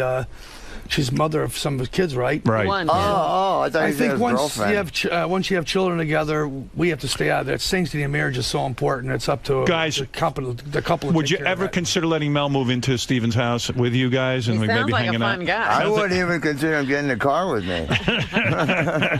For one, I'm a Jew. Right, yeah, you don't like him. No, you don't like me. Right. Ralph has a question for you boys, and then, of course, we'll get to the music. Ralph, go ahead. Hey, now. Kind of two questions. Did Kinnison have a big rig? No. It was thick, according to Jessica And Hahn. plus, when you do a lot of blow, it just, it's a thimble. Where did you see Kinnison's rig? Were you orgying with Sam? Oh, yeah. Yeah, and he took his pants off, and there was nothing doing. He ran around the house, jumped in the pool naked many a night. Yeah, and his rig was nothing to he was no Steven Tyler, he was no Chips Enough. No Chips Enough. Definitely no Steven Tyler. Yeah. Definitely no Slash. So talented, though. So funny. So funny. He's so great. He had a very firm erection, did he not? When it was in my mouth. Oops. Gee, I thought we were just talking. I was going to say, I kind of felt it between my fingers. Oh, shit. Yes, brother. The other question is there any guy in your life that you haven't seen his cock? Yeah, Steven has a way. I'm afraid to hang around with this guy. Howard! This guy's going to see my cock. I got to see your cock. I got to show you my cock. I have to see it. At the break. Before the day is over. over, I will see Howard Stern's cock. All right, let's go to Jimmy. Jimmy, go ahead. The new book. We're celebrating Steven Adler's book, My Appetite for Destruction, the great drummer of Guns N' Roses, and now with his new band with Chips Enough, Adler's Appetite. Go ahead, Jim. Hey, Steven. Hey, Jim. Have you ever taken a dick in your butt or mouth as an adult to get drugs? No. Never to, when you were at your most desperate. I didn't have to. I sold 100 million records. Jesus Christ. You're not kidding. You had money. Yeah, I didn't have to. You only took it for love. It was David Lee Roth. Come on. Right. And he still owes me $100. David Lee Roth. What are you talking about, Diamond David Lee Roth? What about, no, you're making a joke. Of course I am. You ever see Diamond Dave's rig? Yeah, I have. You have? I fucked a few girls with him. You fucked a few girls with Diamond Dave? Oh, yeah. Lines of coke this long. And did Diamond... He's got a firm rig. He does. Yeah. He's no Slash or Steven Tyler, but me and him could get along together. He's in the second tier, David Lee. He's got a big rig, but it ain't legendary. No, it ain't legendary. Oh, my God. Isn't that something? He's legendary. Yeah. Man, you fuck so many girls with other guys. It's crazy, huh? You ever fuck... Well, look at pornos. That's what they're all about. Isn't that what everybody wants to do? Steven, did you ever fuck a girl, like, at the same time, like, with Slash? Like, was she doing, like, putting you in the mouth and he's doing her in the vagina? Yeah. Yeah, wow. And Izzy was taking her from behind. Three-way. Three-way. Oh, yeah. So every Izzy, hole and even the belly button was full. Izzy was in her... My headphones off. Steven, this is a very big revelation. Steven, you're in her mouth, Slash is in her vagina, and Izzy would be in her asshole. Yeah. Wow. Well, it would go round in circles. Because it's a lot of contact between men, too, you know? It's kind of crazy. I'd have a hard time getting aroused during that. You ever share a woman at the same time with Kinnison? Yeah. You did? What about David Lee Roth? Yeah. A couple of them. No kidding? Yeah. David Lee knows how to fuck, huh? Yes, he does. Eddie Van Halen ever partake? No. I only partied with him. Ever see his rig? Never seen the little fella's rig. Yeah. Wonder if he had his big rig or not. I bet you he did. I don't know. He got little hands. Actually, got really big hands. The little fella's got big hands, too. Yeah, Valerie liked it. Valerie liked it for a while. Wow. Was there any other members of Guns N' Roses that had gay sex? No, of course not. Let's go to Dave. Dave has a question. Everyone's anxious to talk to you guys. It's usually 1 out of 5. Okay. Let's go to Dave. Dave, go ahead in Boston. Hey, now, what's up, guys? Hey, now. Hey. First of all, I just want to say I'm not surprised that Ralph Sorrell is calling up asking about penis size. How apropos. But the other thing I just want to, you guys are always talking about the 5 best guitarists ever. I want to know who are the 5 best drummers of all time. Steven, first you. Who are the best drummers of all time? Roger Meadows Taylor from Queen. Peter Criss, John Bonham. Peter Criss Keith Moon from Kiss. No kidding. Really? He was that great. Oh, Peter Criss is amazing. Yeah. He got such a great swing. Listen to those old Kiss songs. John Bonham. Absolutely, Bonzo. Who else? Who are the other two? Give me 2 more. Alex Van. Oh, no. I'm sorry. Taylor Hawkins. Yes, of Foo Fighters. Yeah, amazing. I finally got to meet him. I didn't get to fuck anybody with him, but I did get to meet him. He did tell me he fucked a lot of girls to Appetite for Destruction, though. He did. That's yes, good. He did. Who was girthier, Peter Criss or Alex Van Halen? Alex Van Halen. No, I said Peter Criss. Peter Criss, because he's got that great swing. Don't you think Alex Van Halen is underrated? I mean, totally amazing player. The fucking guy. He does on drums what his brother does on guitar. Yeah, right. But he doesn't get the acknowledgement. Well, not that many drummers do. I'm so thankful that I'm getting, I get the love and respect that I do as a drummer. Were you taught as a child, or were you a prodigy on the drums? Yeah, no, I had to learn from second to second, beat to beat. I learned from watching people, listening to records, hanging out at the clubs, the nightclubs. Never had lessons? Never had. Actually, I started taking lessons about 4 months ago. No kidding. Yeah. Why? You're one of the best. Because I want to better myself. I want to be a better player. Who is teaching? Who is qualified? Sammy Alejano. He's qualified? He's an Australian teacher. Yeah, he teaches me how to play double bass. And, I like drummers. I don't know what is his name. Sammy Alejano. Is he hung? I don't know. I haven't made out with check out his rig? I haven't seen his rig yet. But he plays mean drums. Wow. Who are the 5 best bass players, Chips Enough? Well, of course, Paul McCartney. I was going to say number 1, right? Changed the name of the game there. Right. Geddy Lee's terrific. Geddy Lee. John Entwistle. Right. Great player. I love John Deacon from Queen. I think he's very underrated. Wrote all the biggest Queen songs. Great band. Yeah. Yes. Greatest band. And last but not least... Please? Flea. Flea, Flea's a good one. Great. All right, boys, now a real tough question. Five vice presidents that were the best in history. Go ahead, Stephen. All right, forget that one. I'm just kidding around. All right, let's go finally to Mark. Mark, go ahead. What's up? Hey, now. Hey, Howard, this is a great interview. I love these guys. These boys are top-notch. They're at the top of their game. Don't fuck with them. Go ahead. Yes, Mark. How and why is Steven still alive? He should have been dead 50 years ago. You know, Ozzy Osbourne is being experimented on as we speak. They're trying to figure out. Analyze Ozzy's brain. And all due respect to Ozzy, I love Ozzy, but they should really be examining Steven Adler. Well, the thing with Ozzy is he's managed to survive it all. Yes, he has. Well, Steven will too. Well, you know what? Believe it or not, and I've tried many times to kill yourself. It is very hard to kill yourself. Describe in your book. You describe how many times have you tried to kill yourself? I mean, serious, dozens. And why did you fail? What happened? There's all I did is twice, 2 separate occasions. I took 100 Valium. Go ahead. Drank a whole bottle, a big bottle of Jägermeister. Right. Shot up 3/4 of a gram of heroin. Had the best 8-hour sleep of my life. Wow. Woke up, everything fine. I woke up going, holy crap, I can't even do this right. I'm still here. It's easier to cripple yourself. Did you ever try to hang yourself, shoot yourself, stab yourself? No, it's cut my wrist. You cut your wrist? Oh, yeah. And you bled and you woke up and that was the end of it? I bled for 10 seconds. You see, you really do want to live, don't you? Yeah. Right. Of course he does. And thank God. I just, doing this book, gave me an opportunity to get all this crap out of my system when you're move on. When you're getting that much pussy and all the money, why would you want to die? I don't ever understand it. Because I lost it all. I threw it away. Right. And you then hit rock bottom. I thought I did, but there was so much more deeper to go. Wow. What a book. What a book. What a life. What a life.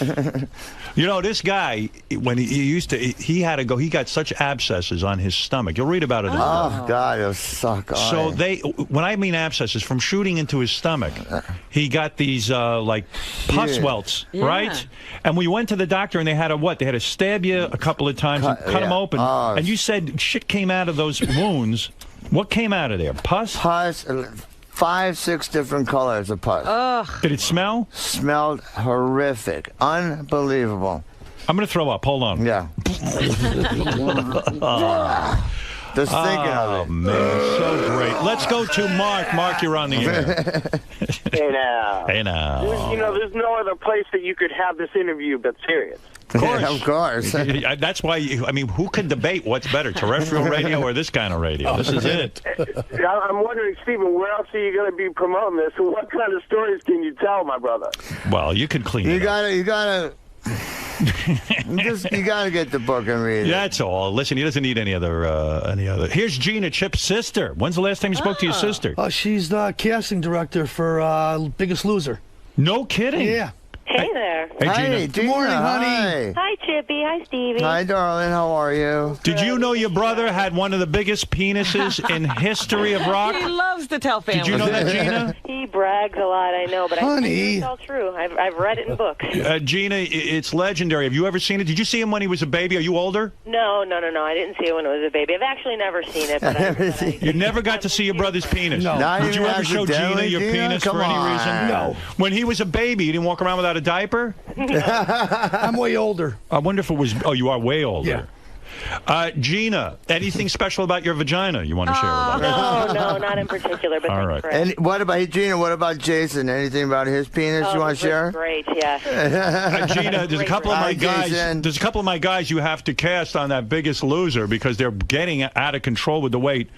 And we're still having open calls in 5, 6 cities for the next 2 weeks, so they should come out to one of them for sure. I'll give them a VIP pass. Very good, Gina. Thank you. Do you think they could make it on? They're getting such big people for Biggest Loser. If they've got at least 100 pounds to lose for men or 80 pounds for women. Hey, let me ask you something, Gina. When you're doing the casting, if you don't mind, boys, if I ask Gina, because I'm curious about this. Sorry, I don't mean to. No, you're wonderful. Go for it. When you look at the fat people, I would think you got to do more of this. You got to say to yourself, gee, if they lost weight, I got to find someone who's going to look fantastic and hot when they lose the weight. And within the show, they could get down to a normal weight. Right. You are both 100% right. We met a girl in Denver who I pray makes the show. She was fantastic. And all I could do was look at her and say she would be so beautiful.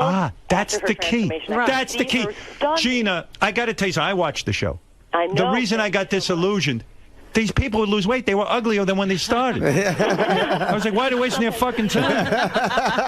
You got to get people who get hot. It's Cinderella. That's all I'm saying. All right, Gina. Thank you, darling.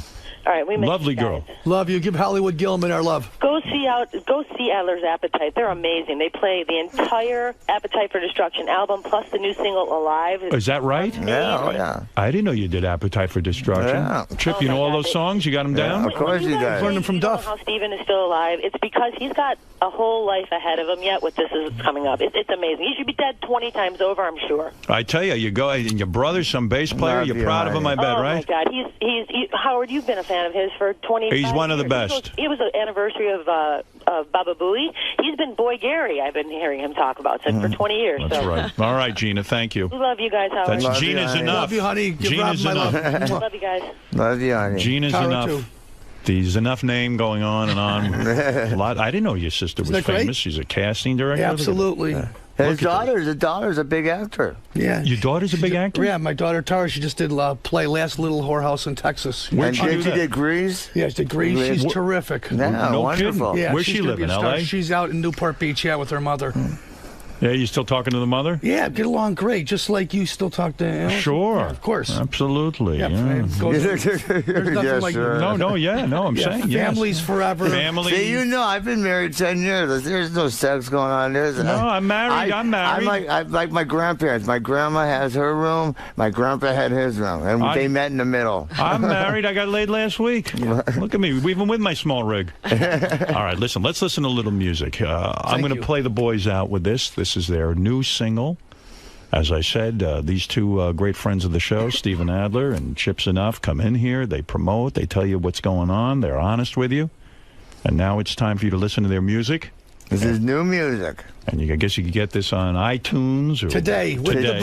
Get the book. You get a free download of the song. Hey, when you live at Steven's house, if you want to have guests over, do you have to get permission from Steven first? I guess you got to go to, he's sort of the big guy. Yeah, besides, like Dave Mancini / his guy, or Hollywood Gelman, or my buddy Wendell Reid, I can't bring anybody over. Or Jason. He prefers that I'd keep everybody out of there. But, of course, if my daughter or somebody came by to visit, he'd let him come. You're all right with his daughter coming in? Yeah. Yes, he loves my Can family. he bring his dates home, or do you want him leaving the... There's no dates. We don't have time for dates. Who gives a crap about What if he gets a date? I got all my dates, and he got all his dates out in the 20s. All right. Well, sounds like there are rules staying over Steven's house. I think so. Yeah, well, I'm sorry you can't bring a date. I mean, maybe you talk that out with Steven. I know when you asked me to come to your pad, I could have bring dates over there at the little servants' quarters. Sure, I'll stick you over at the servants' quarters. Sure, that's that.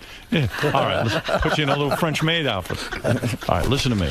This is the new single. It's called Good to Be Alive. AdlersAppetiteOnline.com. You'll get every information, anything that we're doing, recordings, touring, merch. Don't you love that Steven's singing through your plug? You're trying to sell it. He's not very respectful. I'm saying hi to somebody. I'm doing a secret hello. Hi, Wendy. Oh, you Wendy, stay away. Thank you. All right, here we go. Good to be alive. It's good to be alive. Guys, how is it to be back on the show? Oh, wonderful. Even better than last time. Of course, we're not having sex in the green room this time, but it's been a great time. You talked a lot about sex, though, today. That's usually what Howard likes to talk about. Actually, that's what guys like to talk about. Yeah, he's giving you some crap for seeing a lot of other guys' rigs. Who hasn't It's just seen part a of the lot game? rigs? It's part of rock and roll. Part of rock and roll, right? You've seen one guy naked, yeah, you've seen them all. Oh, no, wait, after you see one girl naked, you want to see them all naked. That sounds a little crazy. Steven, you talked a lot about your past, some heavy stuff. Is it hard to talk about that stuff? At first, I thought it was really going to be hard. But once I actually did it, I realized how healing it was, emotionally and physically and mentally, to just get it out of your system. And once I said it, even like the sexual abuse stuff and all that crap, it was just to say it was just like, I thought it was going to be the worst feeling in my life, but it turned out to be the opposite, the best feeling. That's awesome, man. Yeah. Cool. All right, guys. Well, thanks for stopping by, and good luck with the music. Yeah, you'll be seeing a lot more of us. I'm just hit Tim Sabian up. We're going to have our own radio show here, so. Awesome. Looking forward to it. Look forward to seeing you. I want to thank Harper Collins, too, and Vanessa and Marty and this young lady. Did you have sex with them? Not yet. Not yet.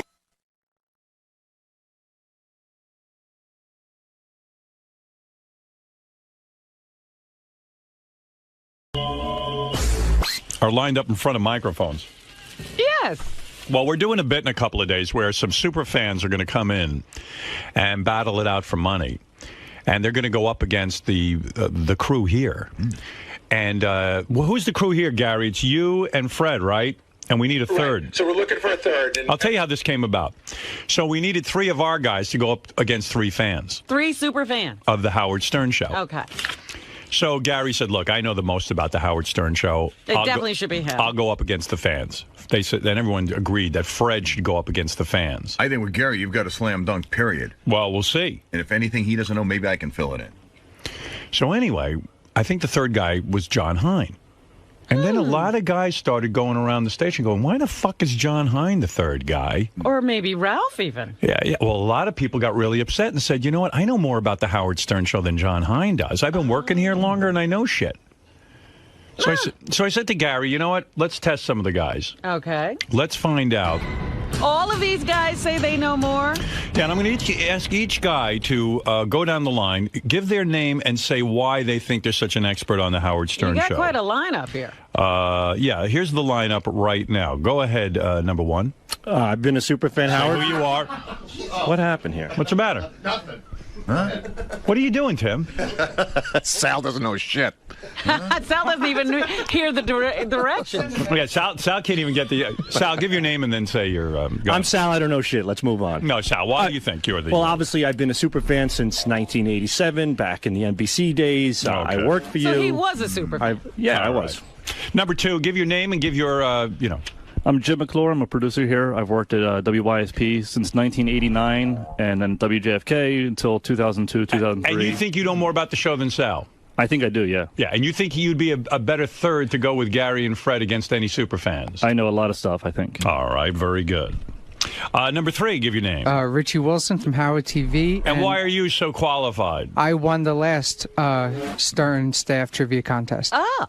Oh, you did? Yeah. Qualification. When Sal cheated, remember? Yes, that's right. Yeah. Number 4, go ahead, please. Who are you? Hi, I'm Brian from Howard TV, and I've been listening for 23 years, and I'm ready. All right, very good. Benji. Hardwire A. Oh, Hardwire A. Thank you. Yes, Benji. I'm Benji, and I've been a big fan since 2006. Okay, Tim. I mean, who are you? Number whatever. Go ahead. Tim Sabian. I've worked with the show since 1991 and been a fan since since you left NBC. You think you know that much about the show? Yes, I do. All right, and finally we have. Hey, it's Jason Kaplan. I was literally breastfed to the show. Have not known life without the Howard Stern Show. That's disgusting.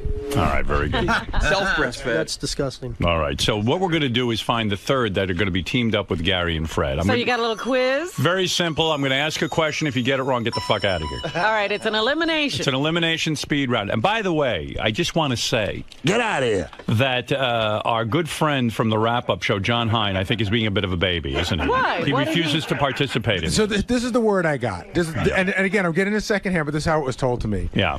Originally, we came up with the idea of Gary, Fred, and John for a general trivia thing, right? So then when we went to this, John's name was in, and somebody who shall remain nameless stepped up to me and said, why is John the guy? I think I know more. And then we decided to do this. So I asked John, would he participate? And he said he didn't want to. And people think that John's not doing it because out of spite. All right. Huh. Who's that person? Who's the person? I think it's Jason Kaplan. Yes, it was me. I told John it was me. John, why not go up against these guys and prove the point? All right. I was told I was doing this with Gary and Fred. Right. This is, I don't know, however long ago. Then all of a sudden, somebody asks me if I want to compete for the third spot. And I said, I thought I had the third spot. No. And then Jason fast, buddy. Exactly. And I'm like, well, either I'm in or I'm not. Who do you think is best to replace you in this? Who do you think will know the most about the show? Well, Jason's a rat, not him. Not him. Go ahead. I heard, by the way, I heard that John said he wasn't even positive that Fred and I should be the two in it. Well, I said if I have to compete, then which everybody one should of have these to compete. guys will know more about the show? I think it's going to come down to either Richie Wilson or Jim McClure, and my money's on Richie Wilson. All right. But you won't compete. No.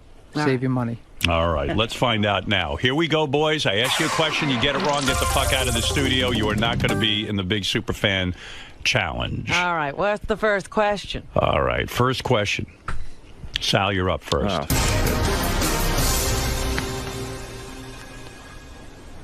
What is Howard's bulldog Bianca's full name?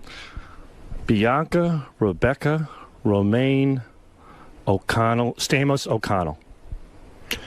Wrong, you're out. Get the fuck out. Hey, guys, as soon as he gets one wrong, you just yell out in unison, get the fuck out. All right, there we go. All right. Get the fuck out. Get out of here. I'd say. All right, some people think that Jim might know everything. Let's go to Jim. Jim, I'll ask you the same question. What is Howard's bulldog Bianca's full name? Bianca Romaine Stamos O'Connell. Correct. Stern. You are in. Don't get the fuck out. Richie, some people think you are the Howard Stern Show expert. Let's find out. What year did Howard Stern graduate from Boston University? I'm getting the fuck out. Do you not know? No. Take a guess. You're not going to figure it out? 68. Wrong. No. Get the fuck out. Get the fuck out. Wow. He went down fast, huh?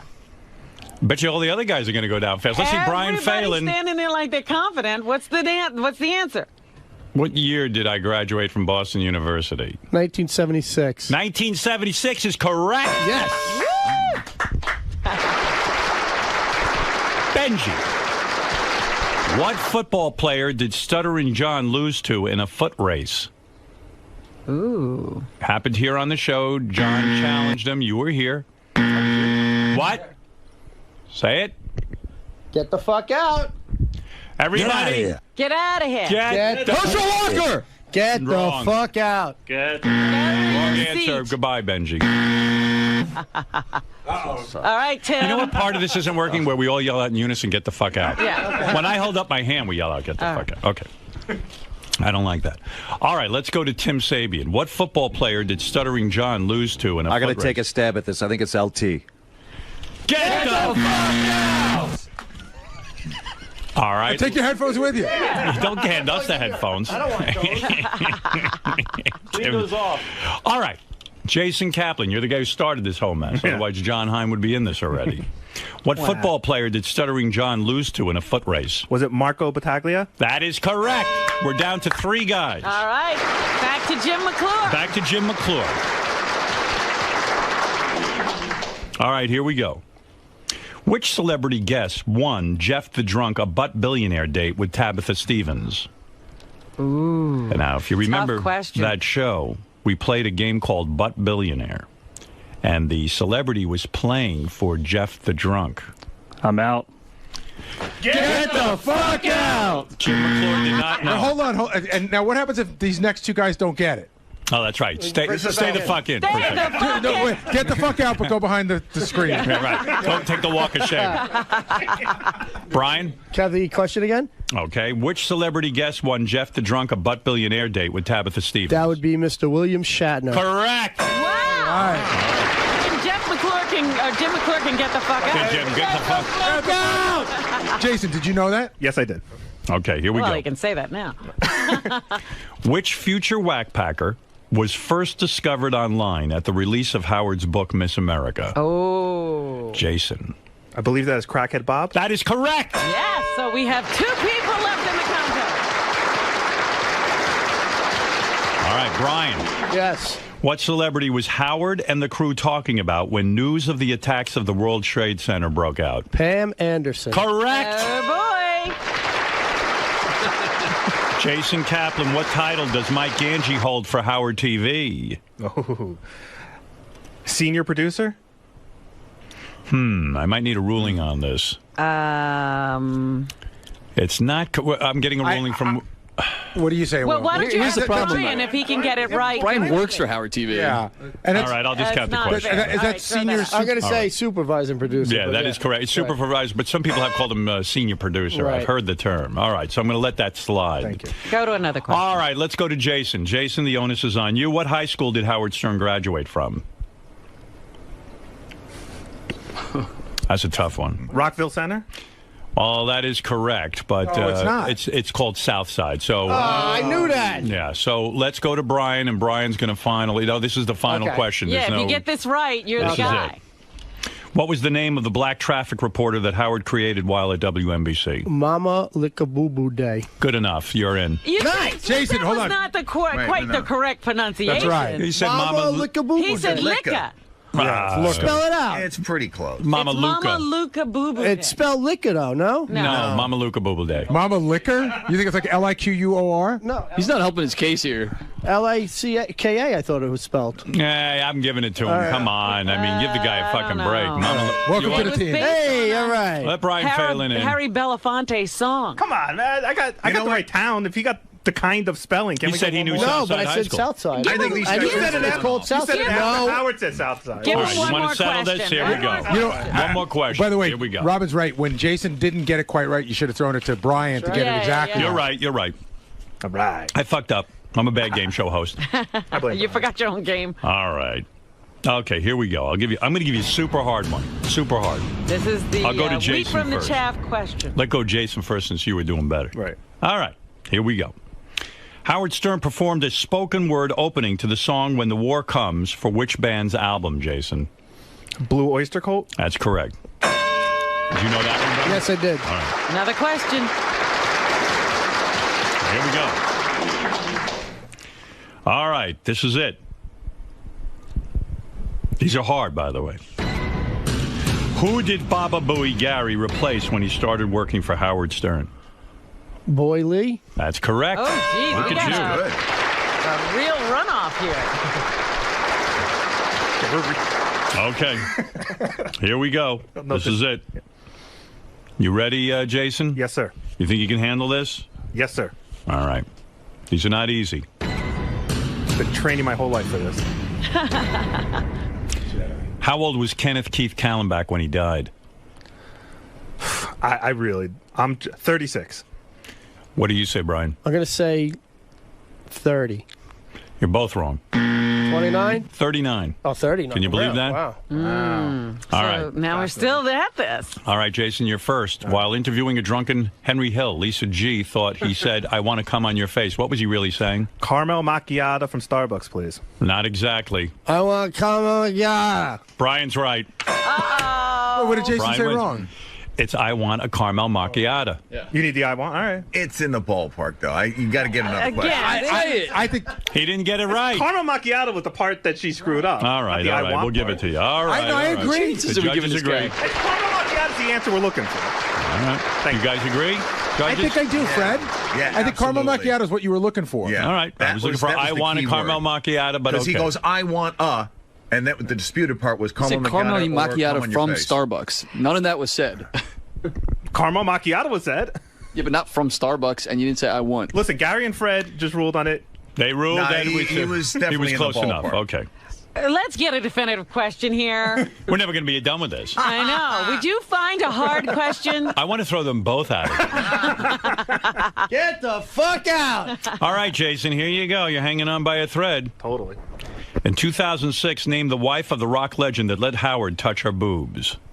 So in 2006. The wife of a rock legend. That's right. Who let him touch her boobs? I touched her boobs. Carmen Electra? That is not correct. The Brian? wife of a rock legend. Uh-oh. In 2006? That's right. Trudy? Sting? Both of you got it wrong, so we're still playing. Oh, my It was Sharon God. Osbourne. Oh, right, okay. All right, here it is, boys. Jason, you're first. During what time slot did Howard have during his time at WNBC? What was my time slot? We had 2 time slots at WNBC. Well, I did.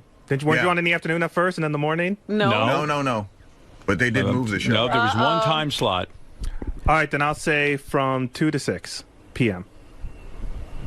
Afternoon slot. Was that right? No. That's not right. Okay. What is it, Brian? 3 to 7? That's right. Oh, well, there you go. Why do you say there were 2 time slots? Didn't they move the show? No, you know what, Fred? I got confused too. They did that here. They did that at K-Rock. Okay. We did 2 to 6. 3 to 7 3 to was 7 the is right the credit. answer. 7. Brian, you win. Thank you. All right. Jason, even though one could argue that because you guessed wrong 2 to 6, he quickly put together 3 to 7. You know what? But I'm impressed with Brian's knowledge, and I do believe too. he should be the third. Yeah, I've got enough third chances here. So. That's right. Okay. Very good. All right, Excellent. Brian, you're Brian in. Get the fuck out. Get the fuck out, Jason. Wow. John Hein is saying I could answer all those questions. Who knows? Well, I give don't him want to 5 know. questions and see if he can do it. Well, it's a very busy morning around here. A lot of hoopla. A lot of arguing going on in the A halls. lot of carrying on out there. You couldn't have answered all those. Well, I ended up helping out Will with the questions once I knew I was out. Right. But I would have gotten, I think, most of them. Right. But so why didn't you partake in this? Because I was a little bit of a baby about it. Just prove I was like, that either I'm you in, deserve it. either I'm in or I'm not. Yeah, but prove it. Yeah, but don't tell me I'm in, and then all of a sudden come on. tell You me know I'm not things in. change around here on a dime. And it That's had all I'm nothing to saying. do with you. But I'll tell you, if Jason won that, I was going to freak out. Right. Because you gave him 3 chances. Right. He missed Southside, he missed Ganji's title, and he missed another caramel macchiato. Caramel All right, let's see how good you are. How much do Robin's breasts weigh combined? Before or after the reduction? Before. Who weighed my breasts? You didn't know we weighed your breath? We knocked you out with a drug? And I don't know. All right. Thank you, John. All right, John. Well, Brian Phelan will partake in that bet. Oh, I'm exhausted. Phelan, congratulations, man. I'm the winner. Finally, I get some dew here. Did you think you were, Mountain Dew. you knew more than all these guys? Yeah, I knew I was good at trivia, definitely. I'm pretty smart that way. Guys, what happened today? Johnny, Losers. hi, what a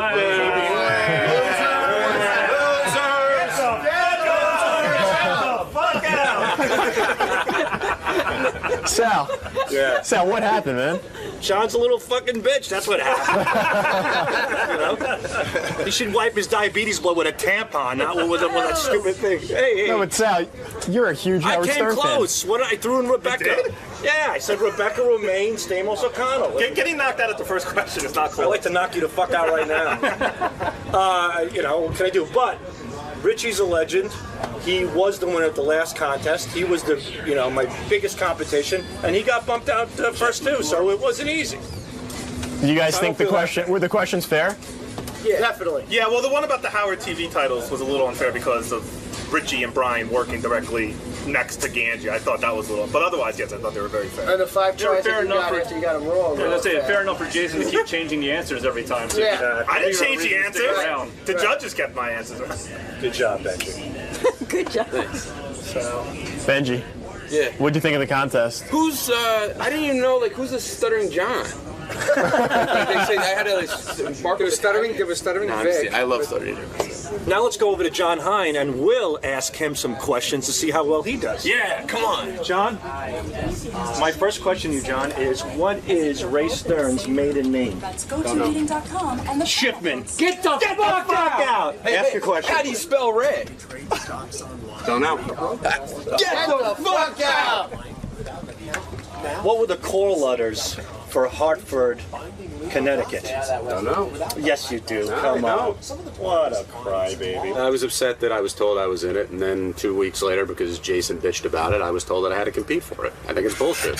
So I'm not competing, and you saw what happened. They were all idiots. After hearing those questions, how do you think you would have done? I would have gotten most of them. Not all of them, but most of them. I think Phelan did a good job. He deserved to win. Jason, I lost 3 times, so... And, the guys who really don't know anything, like Sal, choked the first question. They blew it.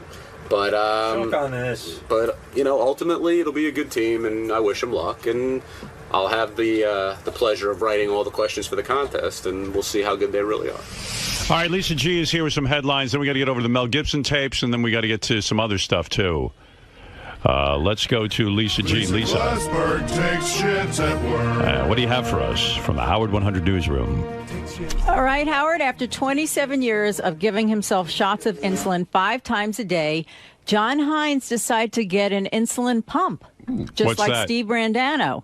You insert it, the little tube under the skin in your stomach, and the insulin goes in automatically. You still have to program it. But where's the insulin coming from? I guess it's in the tube, I think. He'll have to tell you. So do you walk around with it like a colostomy bag? It's on the inside, isn't it? The little tube is underneath the skin, and then there's like a Oh, God, it looks like an old-fashioned beeper, but it's small, and it reads you the numbers. How many? It seems to me like everybody's got diabetes lately. You know what I mean? Well, he's a juvenile no, I know. I'm just saying. Diabetes person. It seems so like he was born with it. a lot of people are being born with this diabetes. I'll tell you what the problem is. Was his mother and John, were your mother and father a diabetic or diabetics? There's too much breeding going on. This is the kind of thing that should be actually genetically bred out. Were your parents diabetics? I'm going to get to the bottom of this. I'm going to solve this problem. No, they're not. No. Where does this come from, this juvenile diabetes? My uncle had it and my grandmother had it. So the one I have is genetic. It has nothing to do with my weight or anything like that. If they didn't understand insulin, would you have died at birth? No, I got it when I have juvenile diabetes. It's not the correct term anymore. Let's say they didn't have this pump and this insulin and all this other. He would die. Yeah, if I didn't have insulin, I would die. The part of my body that produces insulin doesn't do it. Do you think in nature wants these people to die and then? Well, that would be natural selection. Right. The weaker of the species would die. Right. Early. They wouldn't breed. I'm lucky to be here. There are two types. Maybe you're ruining the rest of us. Well, there are two types of diabetes. All right, Hitler. Well, that's right. Why did you? So do your children have this? No, they don't. But there was probably a good chance they could. They could. My kids could get it, but there's so much more awareness now than there was before. When I got it when I was 27 years old. I was like, what is that? Am I dead? Like, what does that mean? I had no clue. So, and yeah, that's the pump. So that's where the insulin is. So the pump is in. The pump is here, and then it goes through this tube, which connects to me here. Is that better than sticking yourself? Yeah. Okay. And when you fuck your wife, you're connected up to that thing? You can disconnect it. Does she rub it? Yeah. When you take a shower, do you disconnect? I tell her I'm bionic now. It works really well. And that Band-Aid, do you have to replace that Band-Aid every day? This is every 3 days you switch this. So this. Do you shower with that thing on? No, you take it off for a shower. What a pain in the ass. I'm sorry. Well, any diabetic has to do shots 4 or 5 times a day as is. Sucks dick. It does suck. It does. But there are a lot of people who are eating themselves into diabetes these days. That's the other type. Yeah. Like 85% of diabetics they're crazy. Is obesity and all that other stuff. Yeah. Steve Rendano and I were just blessed with it naturally. Only 3 million people are type 1 like John and Steve. Right. So they're not the problem. I'm worried that more and more people are going to be born with this. I don't think that's really... No, I think that's right. I do think it's going to get worse over time. Sure. Listen, the gene is being passed on. They also are coming up with like amazing breakthroughs in this area as well. Right. Jeez. You know, like all of this stuff they're doing with stem cells and life isn't hard enough. Genome now you got to walk around with a fucking pump. That's why I didn't get it for a long time. I didn't want anything connected to me. Right. It feels like an IV all the time. You know, like 24/7. So that's why I resisted, but it's really the best way to take care of your diabetes. So you never have a fluctuating blood sugar now? Oh, I do still. But this acts more like your pancreas does, giving you slow bits of insulin all day long. Is there anything good about being a diabetic? In other words, I was thinking the other night, like, I love the fact that I have good hearing. But if I had no hearing or I had a hearing aid, it would be like I could take out my hearing aid and then I wouldn't have to hear like noisy neighbors. So there would be a benefit to being deaf. Yeah. Like with my glasses, I used to really annoy me when people would stare at me in a restaurant. I take off my glasses, I can't see them. So there was a benefit to having bad vision. Well, are there any benefits to being a diabetic? If you're really hungry in a situation, like on a plane one time, stewardess was being really obnoxious for some. I asked what the meal was because I needed to shoot the right amount of insulin, and she was like, just kind of blew me off like I was an annoying passenger. And I said, I'm diabetic, I need to know. She came with like peanuts, anything I needed then, she got it. So you could play that card from time to time. That's like the handicap card. Right. But we could all say that. Like often I go on a plane and tell people I'm a heart attack patient, a heart patient. That way I get special treatment. I often do this. So anyone could say they're diabetic, which I'll now use. I'll put that in my repertoire. But I'm just wondering if there's any real benefit, like a superpower. No, I don't think so. Yeah. I really don't think so. There really isn't. Mm-hmm. can you like sneak weed in with your diabetic stuff to like a concert? Like, let's say you're going to a concert and you have to sneak in. Well, it may make you more prone to glaucoma, so you could say you need a medical marijuana. When I walk into places and they want to check my bag and stuff, the first thing I show is my it's diabetes. That's okay, and then you can just get right through. Right. So that helps a little bit there too, I guess. All right. Well, no superpowers. Yeah, I guess you could sneak drugs with it. You could, I guess. Yeah. Right. There are times I like taking my glasses off and not being able to see everyone. Sure. I was thinking the other night, I was hearing music in my apartment. I said, boy, it'd be great if I just could take out my hearing aids. Well, that's a sad thought, Howard. Yes, I want to be defective. It's a very sad thought. Actually, the other benefit is I need to eat at certain times. So if you want to eat early, hey, I'm diabetic. So you can do that too. I'll put that in my repertoire. When I get on a plane, I'll immediately tell them I'm diabetic. I need to eat right away, so I don't have to wait for the rest of the schlubs. It can also be a drawback, though, because, like nobody else is ready to eat. And you're like, no, I got to eat now. So everybody's like, all right, well, we got to go eat. Yeah, I like that.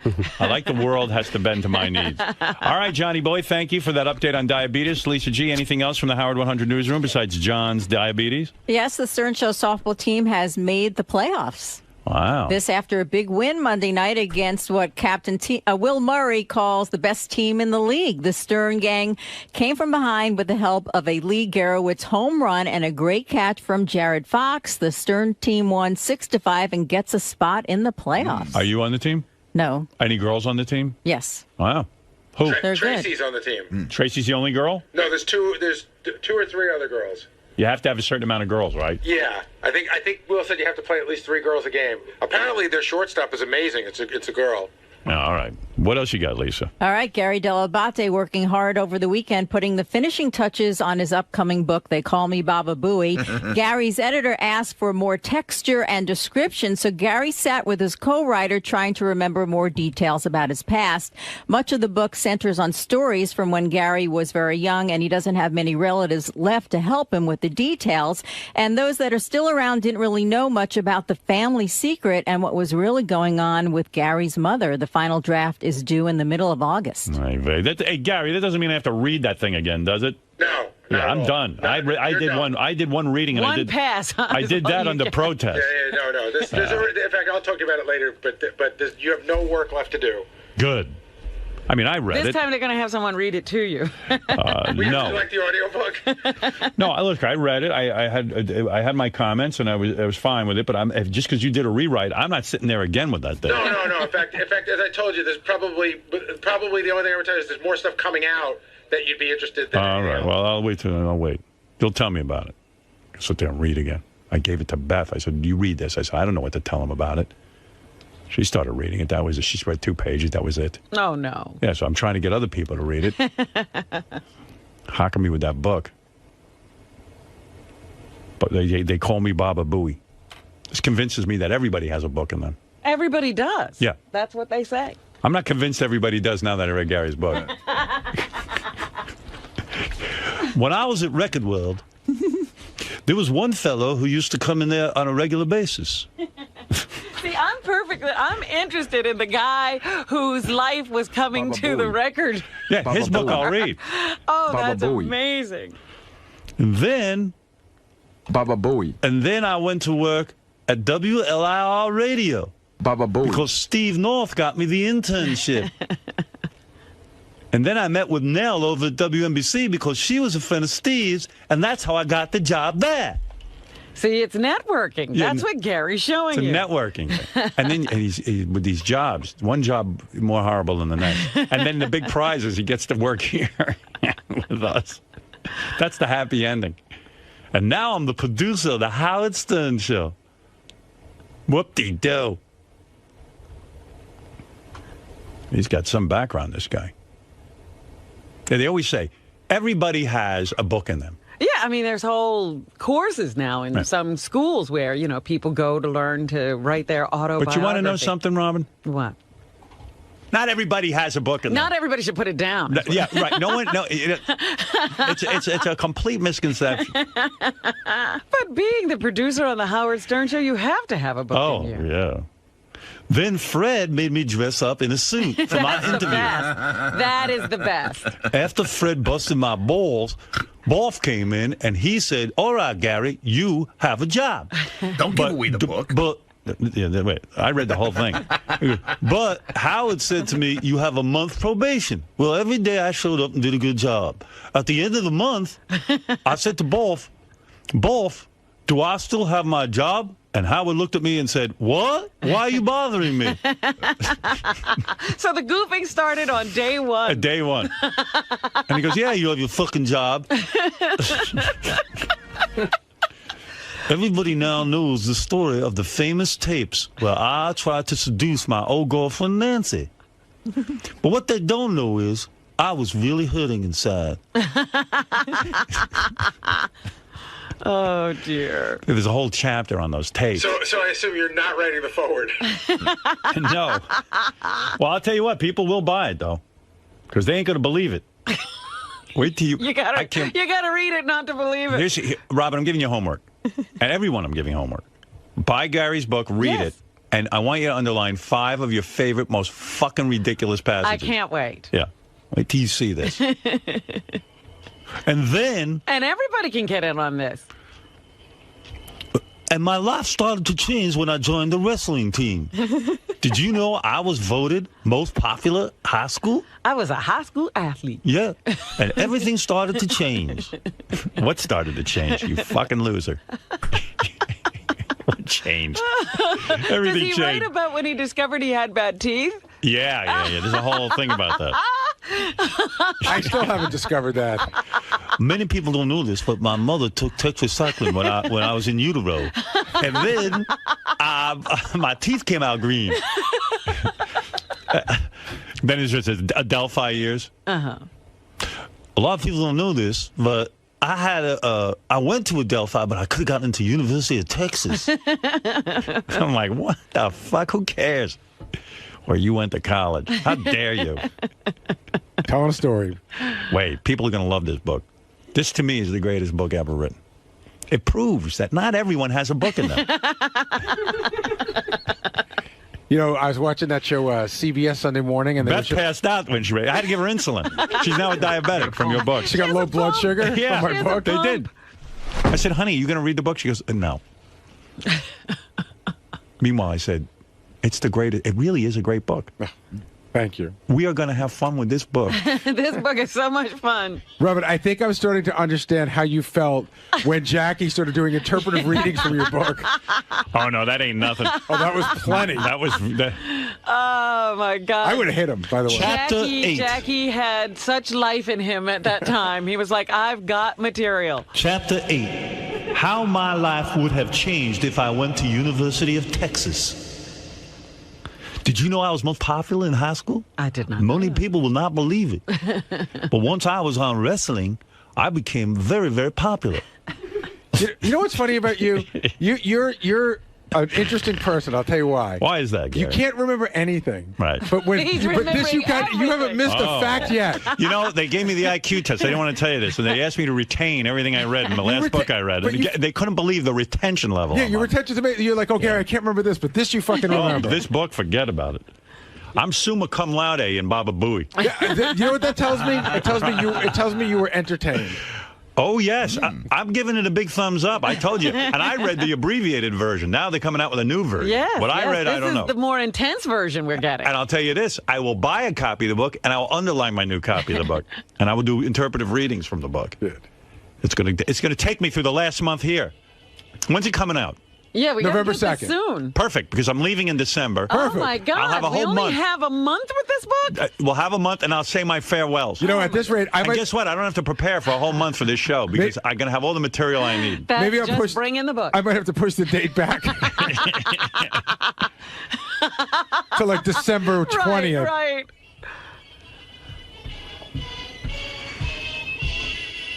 All of the Delabate men had nicknames. My father's name was Sally Foo. He knew all the mobsters. Wow. That's right. My father could have been a mobster, but he could have gone to the University of Texas. His father could have been in the mob, but none of that ever happened. Well, none of them touched me. All of those things would have been interesting. All the things that didn't happen were more interesting than the shit that happened. So I read 2 chapters of Father selling ice cream. I know a lot of stuff about Gary now. He had a lot of weird jobs. He was a janitor one summer. Really? I didn't know that. Yeah. See, I'm going to learn stuff. Yeah. Oh, you can't even believe what you're learning. I felt like an insider. Who knew? What a stretch that Gary had to be a janitor. I'm sitting there reading. That's an odd job. I'm sitting there reading it going, what if Gary had never gotten a job with us? Yeah, he'd still be a janitor. He'd still be a janitor. With green teeth. Oh, my God. Mary, I'm home. He could have been that guy who sleeps in the boiler room. I think it was at a school he was a janitor. Instead of in our office. Mary, the principal took a big shit today. I had to clean it. All right, so Howard's been ripping on your book a little bit, and he always says how he has a horrible memory, and you're saying how he seems to remember a lot of things from your book. He does. He remembers a lot of facts from the book. He hasn't interpreted all of them correctly, but he remembers almost everything he read in the book. Why do you think that is? I think that when you want to goof on somebody, your memory just gets better. And he said that he wants everyone to highlight their favorite passages. Yeah. Do you think this is going to turn into what happened with Robin's book? Oh, I knew that, right, from the get-go. When I first told Howard, I said, listen, I'm writing this book, et cetera, et cetera. I said, I'm sure it's going to provide hours of entertainment for the show. And so I knew that they would. But luckily, there's nothing in there. Well, there is some stuff in there that's too personal, and that's, I'm sure, what people will focus on. Okay. At least, I'm not taking a shot at Robin, but, a lot of Robin's book was about being molested. And when Jackie would come in and read those passages so happily, I always found that a tiny bit creepy. So there's a little bit of a line that they might cross? Believe me, it'll be. Robin's birthday was yesterday. I know. And so, can't believe how old she is. Happy birthday. I can't believe it either, but George told me a wonderful thing today. Yes. What did he say? He said his grandmother told him that you should collect birthdays. It's the most precious thing. Lots of people collect teacups and whatever.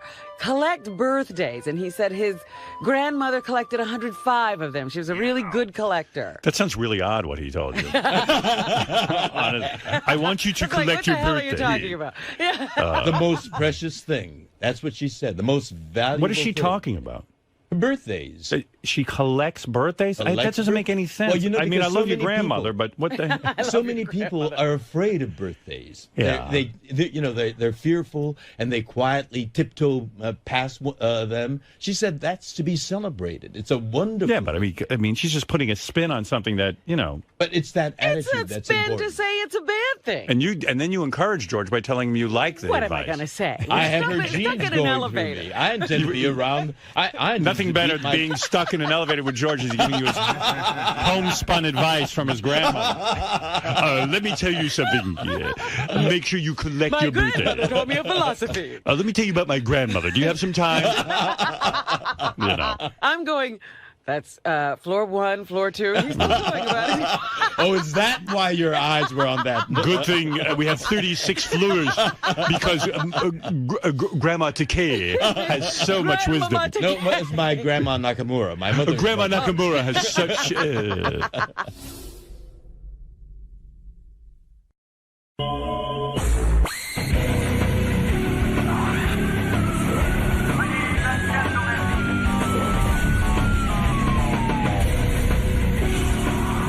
George Takei is here. He's our announcer. Would you honor us? Yes, indeed. This is George Takei, and I have a bone to pick with Little Loopy. Just so everybody knows, I was the first one in America to say the phrase, "Woo-hoo, I love cock." That's right. I was the one who came up with, "Woo-hoo, I love cock." I know Howard gets his balls all in a knot when someone steals from him. I'm the same way, buddy. You're listening to the Howard Stern Show. I don't blame you. I love cock. There you go. There it is. She stole that from George. Lupe, say it. Woo! I love cock. Oh, that's the way you read it. Well, that's it. Peanuts is my favorite. Woo! I love cock. Woo! I love cock. I love peanuts. I love penis. You have a big penis? You have a big penis? Peanuts is my favorite. What's my favorite? Peanuts is my favorite. Oh, peanuts are my favorite. Not peanuts. That's what Peanuts I heard. is my favorite. Peanuts. Peanuts are my favorite. I love anal. I love peanuts. I love anal. I love anal. I love anal. I love anal. My God, this is like Berlitz for perverts. It's over. Repita, por favor. I love anal. I love anal. Repita. It sounds like anal. Yeah, well, she's... I love anal. Repita, por favor. See? I love anal. Peanuts is my favorite. Peanuts are my favorite. Penis. You have a big penis? You have a big penis? I love peanuts. It sounds like peanuts. All right. Well, maybe she loves peanuts. I think she does. Maybe all this time this wasn't dirty Or small at all. penis. Penis. David Arquette never showed up. Oh, you're kidding. No. His friend just showed up. His buddy showed up, but not David. What's so. happening? I don't know, but I got to remind David I leave at 10 o'clock. I'm supposed to anyway. What about Courtney Cox? No, she's not in town. He's in town. He's in town. Believe me, he's the draw. But he's not here. No, he never made it in. Maybe he overslept. Maybe he's going to be late, like someone I have sitting next to me. Yeah, like Benji. All right. There was a bunch of things I was going to do here. First of all, yeah. Everybody's asking out here for the Jackie stuff. Yes, Oh. you mentioned earlier today that you needed to play some Jackie tape. Yeah, I mean, there's so many things to play, but all right, if you want to do a little Jackie tape, then we'll get to the news. Okay. Yeah, Jackie promoted his show by saying that he was going to answer any question about leaving our show. Yeah, apparently he couldn't come up with any great way to say, another double entendre to announce the show this week. No. But, I mean, it's the same old Jackie stuff. But it was actually his best show, I think. Because it's always interesting to hear Jackie talking about us. Yeah? I think so. But, Jackie's got that convoluted Jackie logic that always does him in. Which is why that's the beauty of Jackie. Yeah.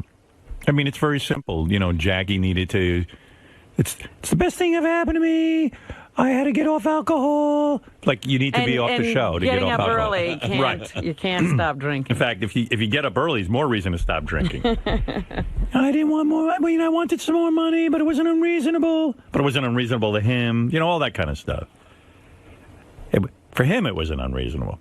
Well, it's always different when you're the payer, not the payee. Yeah, I don't see him paying anybody. He's always looking for interns. Okay, here's Jackie talking about Benji ruining the rhythm of the show. Oh, I can't wait. You here, Benji, or are you out? I'm here. Oh, okay. It's interesting how you ruined the rhythm of the show. According to Jackie. It was very weird that they sat Benji next to me because it was odd because I did that. There's no they. Who's this they he's talking? Me.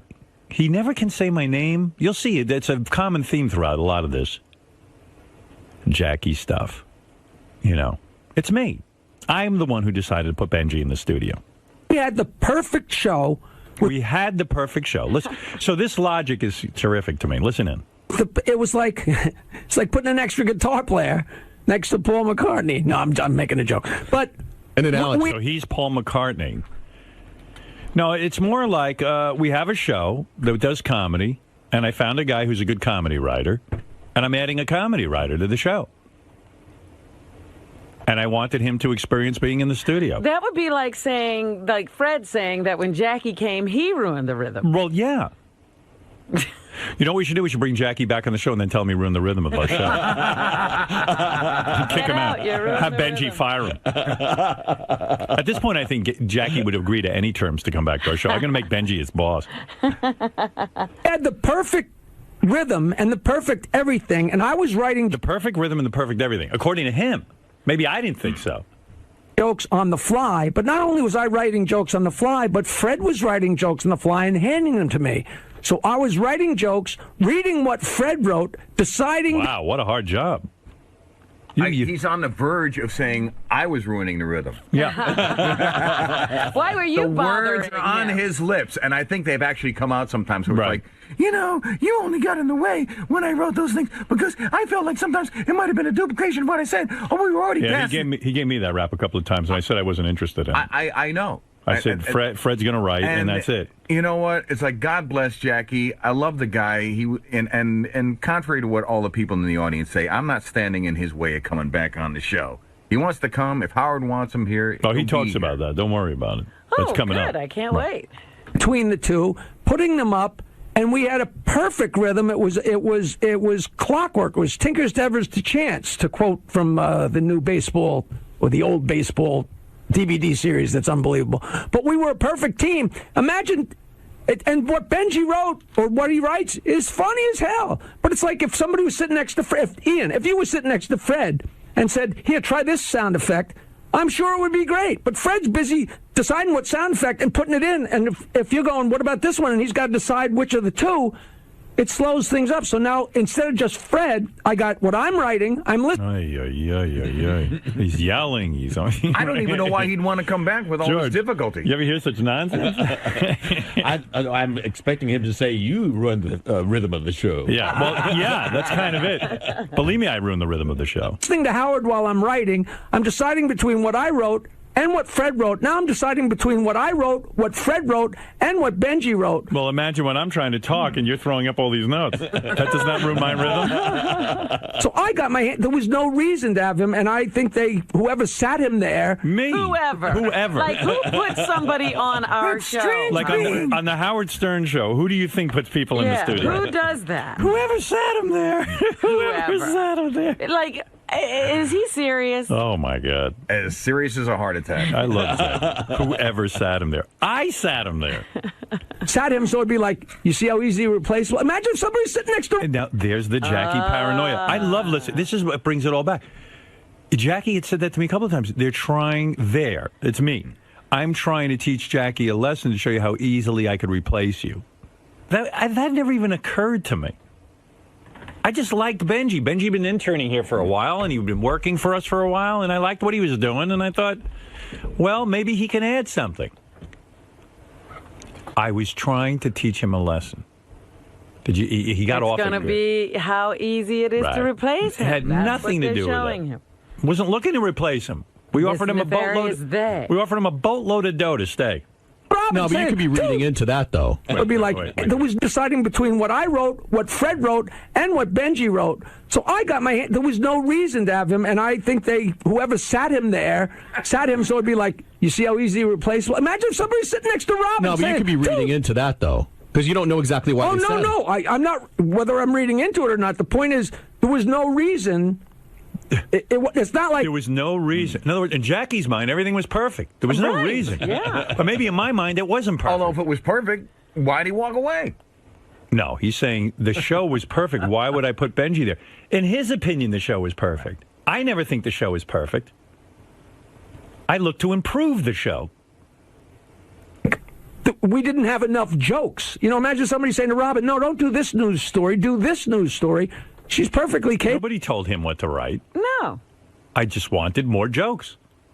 And different perspectives. That's right. Why not? Capable.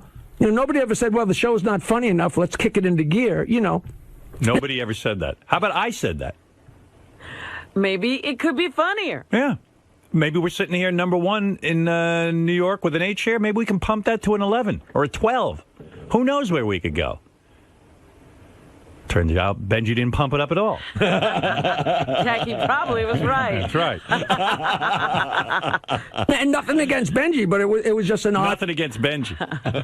thing. He just ruined the show. Yeah, I mean, no comedy show ever has more writers. That'd be stupid. Why would you have more jokes? Right. Why would you want more funny people working on the show? You like that clip? Yes. Yeah, I thought you would. Yes. That's our Jackie. There's our boy. A little historical documentary. All right, let's see. There's one clip where Jackie says he wants to be back on the show, and then there's another clip himself. where he goes, it's the best thing I ever made off the show. Let's see. Oh, you want to hear Jackie do his money rap? Yes. I mean, all of all of them work. Here they go. Jackie talks money. All right. What I'd really like to know, Jackie, and I'm a huge fan and I appreciate your talent, have you ever, if you feel any kind of responsibility for maybe asking a little bit too much, not saying everything you asked for wasn't necessary, but maybe asking a little too much and maybe... Absolutely not. Listen to this. Jackie was overpaid, in my opinion. No offense to Jackie, like he says about Benji. No offense to Benji. No offense to Jackie, but Jackie was over. Jackie, you know what? Jackie did not understand, and I told him this many times. He has no idea what people get paid in radio. Right. And we were the #1 show. That is true. But he got a very good salary.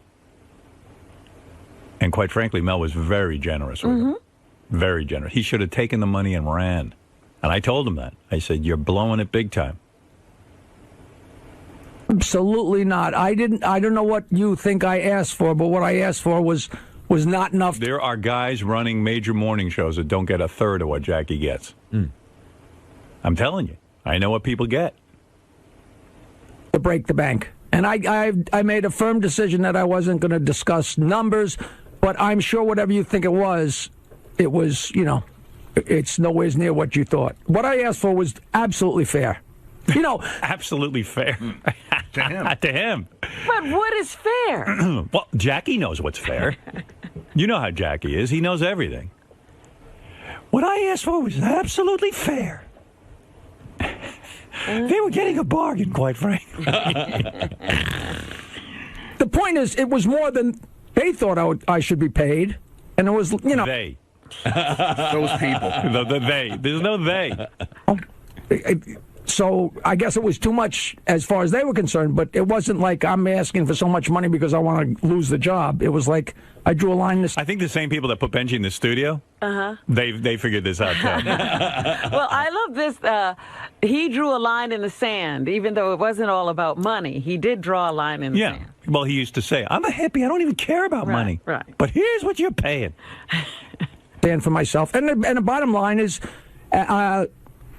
Jackie drew a line in the sand and then left with sand. and now he's a beachcomber. Right, now he's on the sand full time. Rescinded and said, hey, I'll just take what the offer was. But it was. By the way, this is 12 years later, and he's still yapping about this. It's enough. This conversation was when? 12 years ago. Last night. No, this ran. This ran last night. This is Jackie's show last night. It's almost like it was 12 years ago. Too late.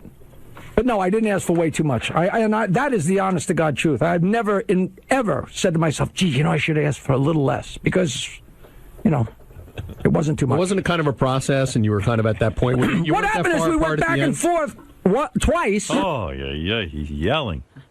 What's he yelling about? We went back and forth twice. I remember.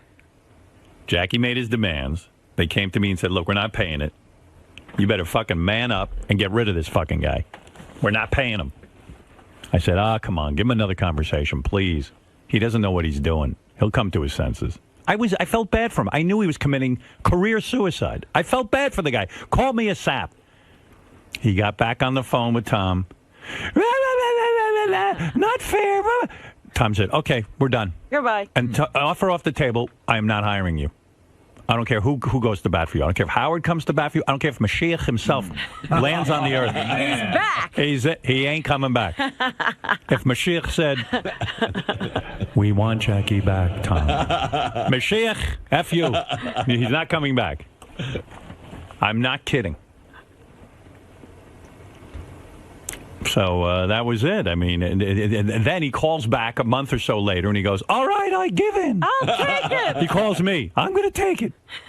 I go, it's off the table. It's gone. That's gone. That's it. Party over. What? You're ruining the rhythm of the show. Fuck Benji. Benji, I knew he took my job. But Benji didn't take his job. No, he left his job. Right. And then I didn't hear from him for 2 months. It was a complete stalemate. So that's... Stalemate. No, there was no stalemate. He was gone for 2 months, and 2 months earlier they had decided never to hire him again. There was no stalemate. The negotiation was over. It was over. But Jackie was used to getting his way. Right. So he was sitting waiting for a call. Right. The call didn't come. By the way, we're in the middle of a 12-year stalemate. If you want to technically call it a stalemate. Yeah, it's never ended. Right. I stayed home, and maybe I shouldn't have stayed home, but who knows what the proper way to negotiate is? I don't know. They always told me get a lawyer, so I finally got a lawyer and did what the lawyer told me to do. It'd be pretty stupid that, your therapist says stop. The lawyer told Jackie, I'm going to teach Mel Karmazin how to negotiate. Well, he taught him all right. He taught him. 12-year stalemate. The guy's still teaching him. Well, Stop hitting yourself. What? You're teaching him. I'm not teaching anybody anything. Just by playing this back, you're responding. On the head with a hammer. Well, fuck you. I'm going to keep hitting myself in the head with a hammer. What's the point? So do you think they wanted you off the show, or do you think they just didn't want to pay you what you were asking? I never thought they want. Geez, I have never even let that thought go through my head. You mean like it's impossible? Are you going to call me a Jew bastard now? No, that's fun. No, that's a very viable question. Like, you know, because if they wanted me off the show the first time, why would they have? Because they went from a figure to another. Yeah, there was a big conspiracy to get him off the show. No, we wanted him on the show. I like Jackie. I like working with him. I turned to him when we were on that private jet to Vegas.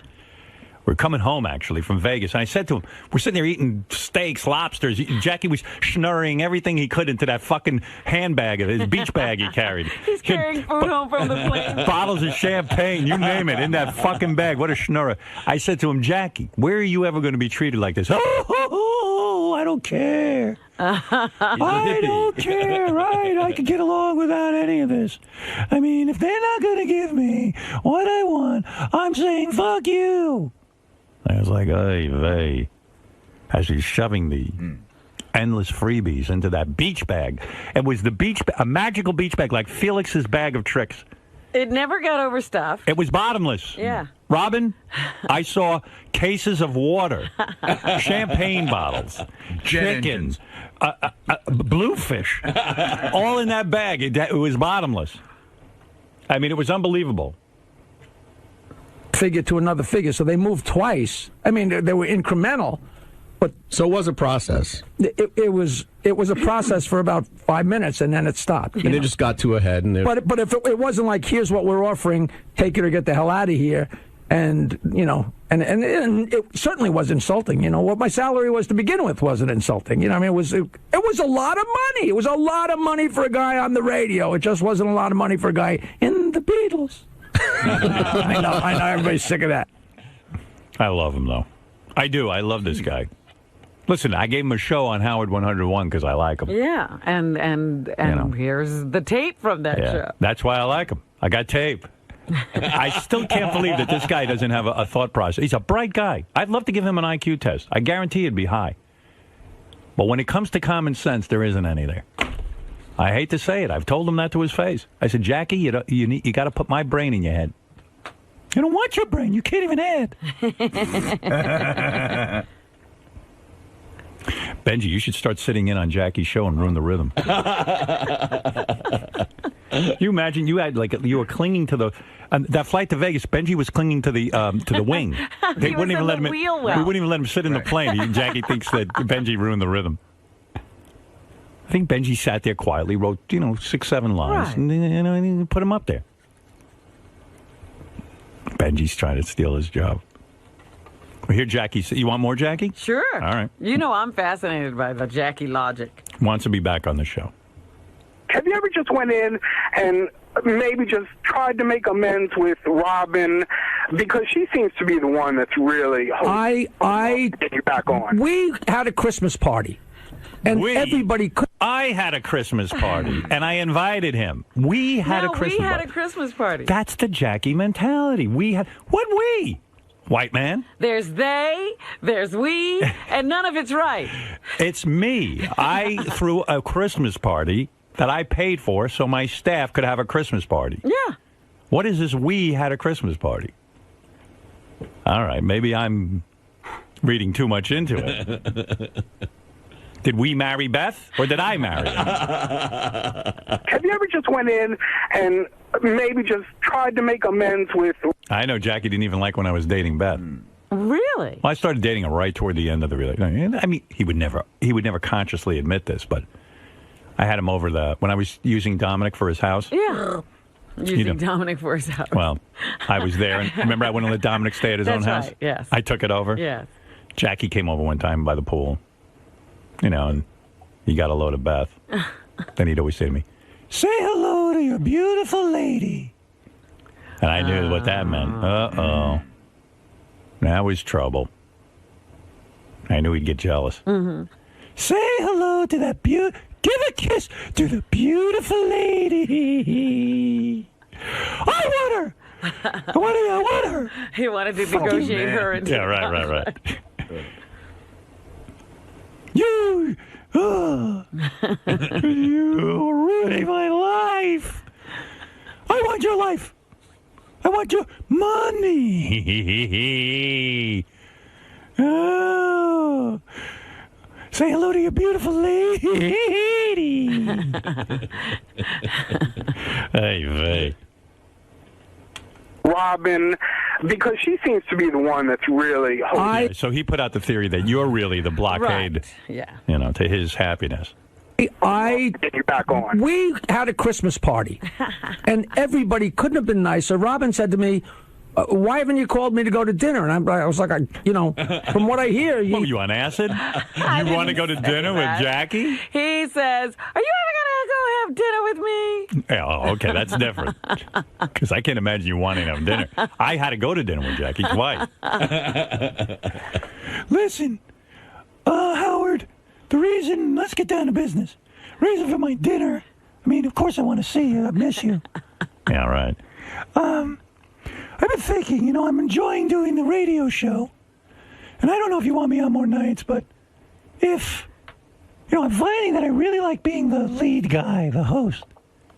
And I'm thinking, with your blessing, I'd like to go shop this to terrestrial radio or some of the other channels. Jackie, feel free. Well, I don't want to burn any bridges. Oh, really? You're not burning any bridges. So what are you saying? You can have your show. You can leave the show tomorrow. You can Whatever is good for you. If you get a job at terrestrial radio, I do not want to stand in your way. Feel free. I don't think you heard what I said. I could potentially shop the show. I'm going to shop the show. You're in danger of losing it. I heard what you said. And as much as I want that show exclusively, I'm willing to put my beliefs aside and my desires aside so that you can succeed. Well, what if Mad Dog Radio wants it? What's the comedy channel called? Raw Dog. What if Raw Dog wants it? Raw Dog? Okay. I'm all right with that. Really? You must be intoxicated.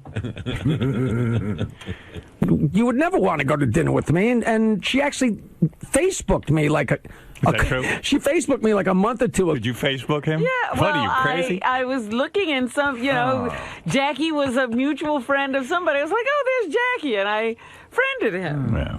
He's friend requested me. I turn him down. I ignore him.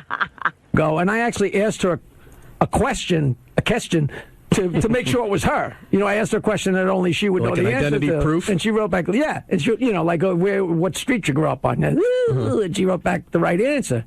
But then I never heard from her again. So have I ever gone in with my hat? I mean, I've told them I would love to be back on the show, and I have no animosity. I really can't apologize because I don't think should I just say I'm sorry for whatever I did? If I, tell me what I did wrong and I'll say I'm sorry. I shouldn't have stayed home, but that was my only negotiation tool left. How do we all manage to negotiate without staying home? I don't know. How does that happen? How do you manage never to walk out? I don't know what goes on in his negotiation. How come you used to say to him, Jackie, talk to me. I don't walk out. Fred doesn't walk out. Right. No. Well, again, we have agents. Right. For years, he wouldn't get an agent. And he was doing this all on his own. And why should I do it? I don't want to give up my 10%. I mean, why should they get 10% of my money? It was ridiculous what went on with him. He doesn't care about money, but he didn't want to give up 10%. If he wants to come back, he sure knows how to endear himself. It would be Jackie. Right? I mean, and you know what the truth of it is? Tom did say to us, if you don't get this straightened out pretty soon, you're going to lose when you finally sign your contract, it goes retro to January 1st at the new salary. And he said he actually kind of pushed the envelope a little like, hey, if you don't sign, you're going to lose the retro stuff, and I'm not putting any blame on him, but like... Listen to this negotiation, the retro stuff. What blame? I don't know. Blame. I mean, Tom's negotiating as a businessman. Tom has absolutely no vested interest other than, dollars and cents. End of discussion. They tried to negotiate with him. He turned it down twice. And then Tom said, all right, it's over. That was it. There's no blame. Everyone had had enough. No one could take it anymore. That was it. I told everybody I would love to be back on the show, and if they wanted me back on the show, I would come on. And to me, that's as big an olive branch as you could, right? Oh, What? an olive Offering branch. an olive branch. Didn't know we were at war. Yeah, we're not at war. He thinks we're at war. Telling you. As nice as I am to him. I'm not at war with him. I liked him. I tried to hire him. I couldn't get him. I couldn't afford him. Do you think Fred and Robin have taken this kind of... You know, everybody says that, and I'm not sure. Well, I'll tell you, from a pure comedy standpoint, Gary and Fred and Robin have been on holiday since I walked out that door. You know what I mean? I'd go like that, and it'd be 10 minutes of Robin, or, or I'd say Martian. Jackie. So Jackie. nothing's happened to us since then. Not There's at all. never been another uncomfortable moment on the show for anyone. Jackie was the instigator. He orchestrated was the everything. orchestrator of all of that. Yeah. It's amazing how we've survived without it. It's been 11 years or 12 years. Gary'd be walking out the door and said, Howard, look at that ass. And I was in trouble, but that was my job. Right. Rochester, that was my job. You know what I mean? So I can't believe that they have animosity towards me, but maybe they do. And, if animosity. They're mad at me for fucking up the Beatles. The Beatles. Hey, with the Beatles. Put us back, Paul's mad at John for breaking up the band. Well, take John back in the fucking band, I don't. I'm not mad at him for breaking up. He decided to leave. I'm not mad. And guess what? The Beatles are doing just fine. You know what? It's more fun without him. That's it. He doesn't get it. That's it. Yeah. Yeah, elaborate. Explain to him why it's more fun without him. People just get along better here. Right. Nobody's at odds. Right. We just come in and we enjoy doing the show. Yeah, everybody really wants to be here. Right. And everybody really has a good time being here. And quite honestly, there seems to be a better rhythm. To use someone else's words. No. All right. Do you want any more, or are you done? Oh, no, come on. Leaving was the best decision he ever made. All right, let's hear that. Or do you want to hear Howard doesn't want him back? All right, Okay. I'll play you Howard doesn't want him back. Well, first. I don't know how leaving was the best decision he ever made, but since he wants to come back. That's what I'm saying. This is about 10 minutes later. He goes all over the place. Everybody wants me to say that I'm sorry I left. I feel terrible. He's absolutely sorry he left. That the fans are upset, and I feel terrible how much it affected the show. But it didn't affect the show in the least. Oh, my God. We had a bunch of good years with Artie. I don't know. We're having fun. We seem to move from terrestrial to satellite, and Yeah. it's just everything's. How did it affect the show? I don't know. The show's still going. People still want us. I don't know. it was the best single decision I ever made. I've had. But why? Why do you say that? Because I've never been healthier or happier. And the show, of course, was making him unhealthy. Well, let me say this. We care about Jackie's health. Right. And that's why he can't come back. That's it. And Thank you. Go have dinner with him and explain that. And I certainly don't want him unhappy in any way, shape, or form. See, that's the important thing, which he's going to blame the show for him being unhealthy. I think Hasn't he really was come up, drinking is when that- we met him. I think, here's my theory. He left the show. His life was completely in shambles. Yes. And he stopped drinking because he said, what the fuck I did I gotta just get do? myself together. I guess if I sat on the beach for 12 years, I'd be healthier, too. And happier.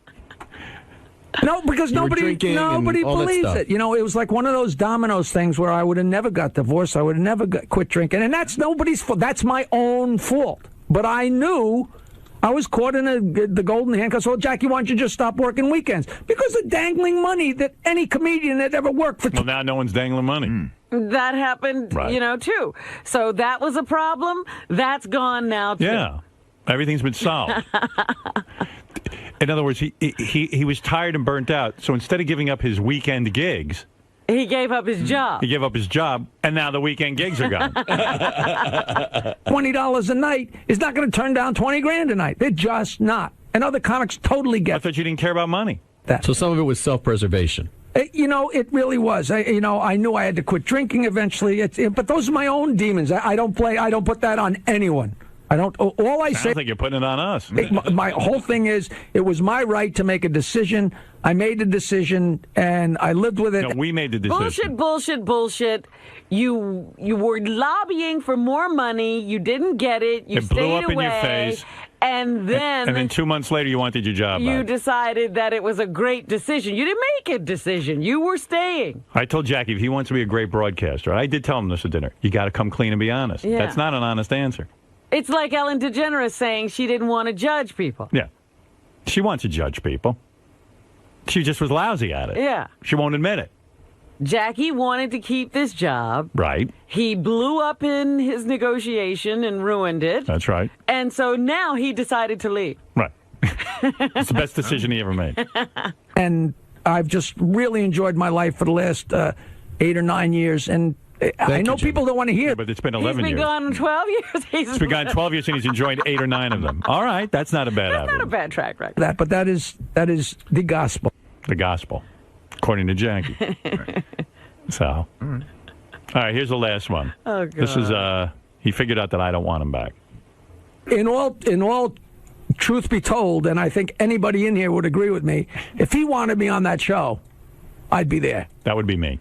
Yeah. I'm referred to as he. Finally, you were making some decision. Right. Finally. Not they, not no. we. Bottom line, he figured out that if I really wanted Jackie on the show, somehow he'd be back. Despite Somebody else sat Benji next to him, but Right. you could get him back on the show. Howard, Fred, Gary, they all get to weigh in, but if Howard wanted me there, I think I'd be there. And that's the truth. You know what I mean? I mean, he loves them and respects them to death, but I really think it's, and push comes to shove, you know. Do you have a thought of maybe why he hasn't asked you to come back? He's cheap. No, I told you. I can't. No, I have no. You know, it's. I'm sure it's over. I'm sure he thinks the ship has sailed, and I'm sure it has. Although, the one thing that doesn't make sense is the few times I've walked back in there, it's been so great. But you know, maybe it's like going to dinner with your ex-wife. You can have a great time because you're in. You know, at the end of dinner, she's going home and you're going home. You know. I knew we'd have a Jackie analogy in there. Well, it's a good one. You know what I mean? But complimenting himself. It's a good analogy. I'm his ex-wife.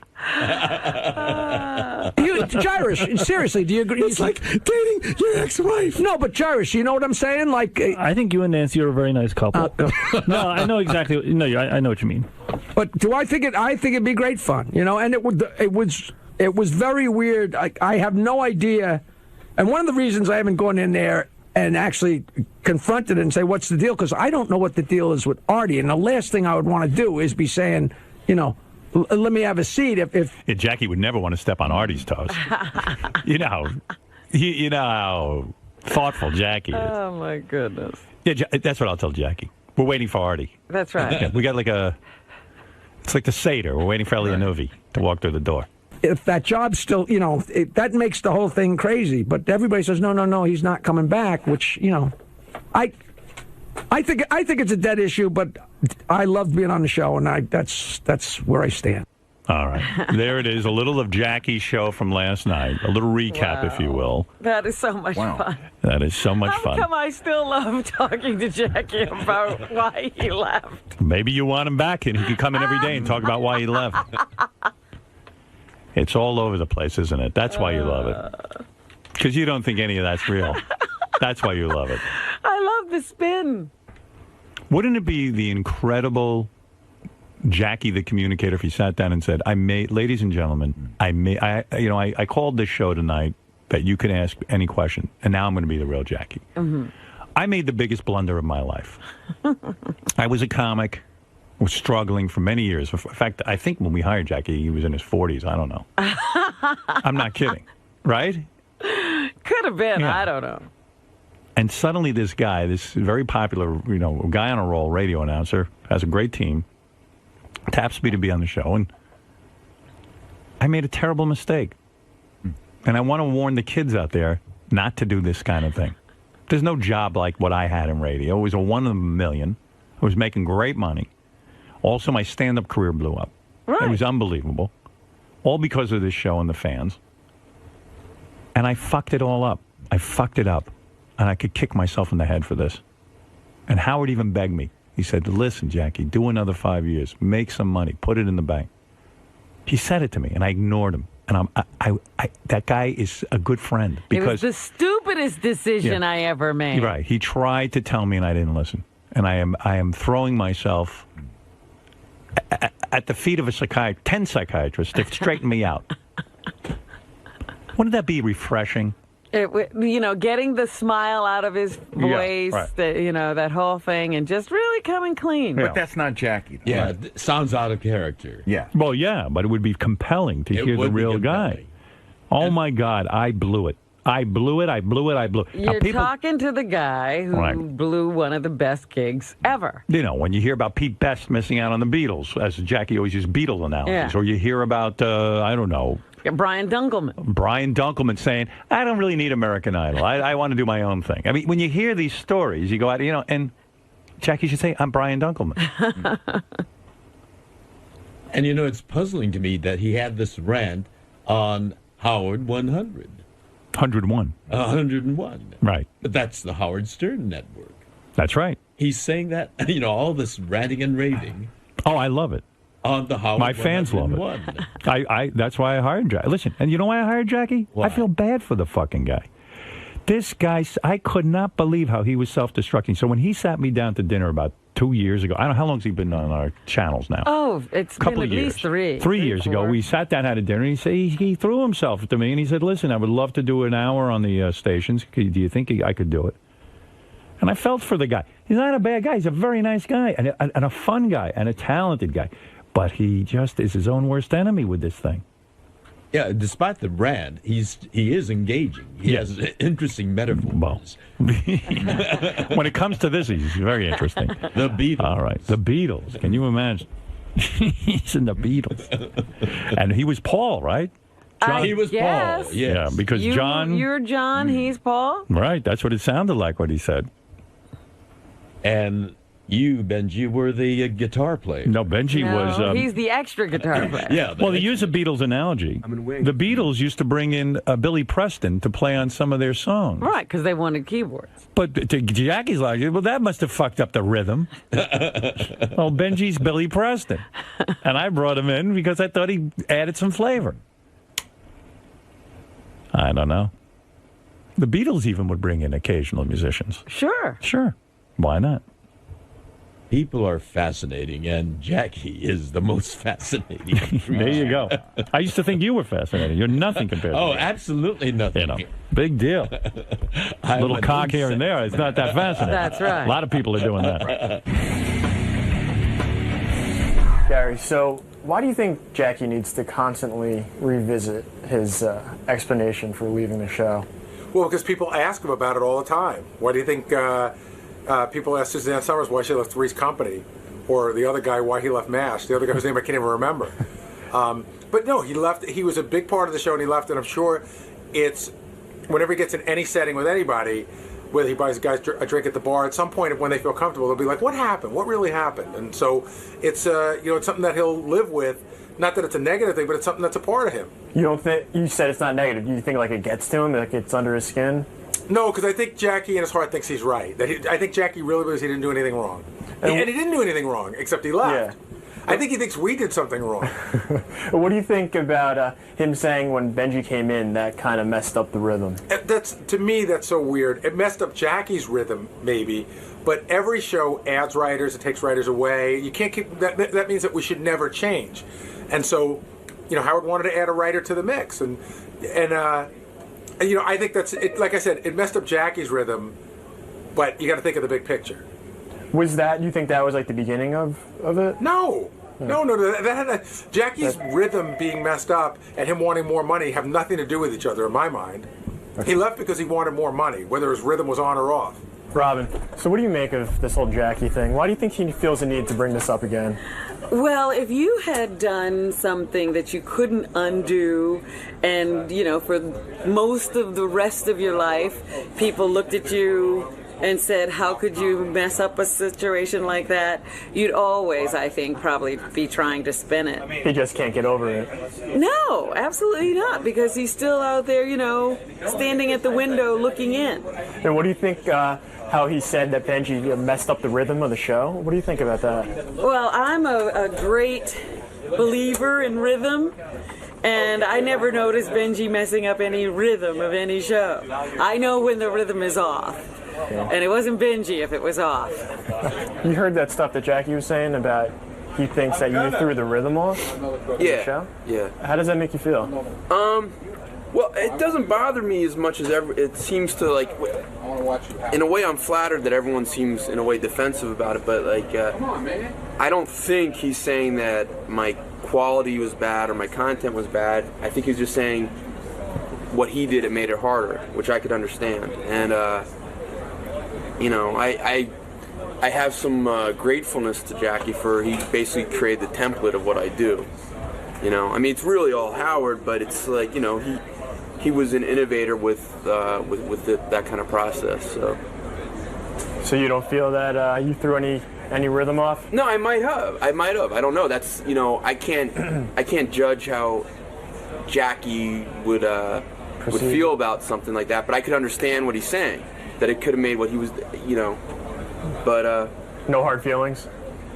No, not. I mean, there was times in the past when I thought Jackie was mean to me, but I don't think this is being mean to me. And I think I have a nice, you know, friendly, polite, hey, how you doing relationship with Jackie. Were you surprised that everyone in the studio took your side on this? No. I mean, it's no. It's got to feel good though that everyone thinks you right. do a But good again, job I think they're talking two different arguments. I mean, I think Jackie's saying one thing and people are kind of they're not really responding to something a little different than what he was saying.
This is a Howard TV original production. Here's a taste of what you have to look forward to on this episode of The Bonus Show. We go back in time when adult rock, paper, scissors was cool. 1, 2, 3. Benji hooks up in the green room. Midgets are funny. I see midgets, I start to chuckle inside. And JD prefers ladies with oversized buttocks. Like drunk in the trunk, I don't know.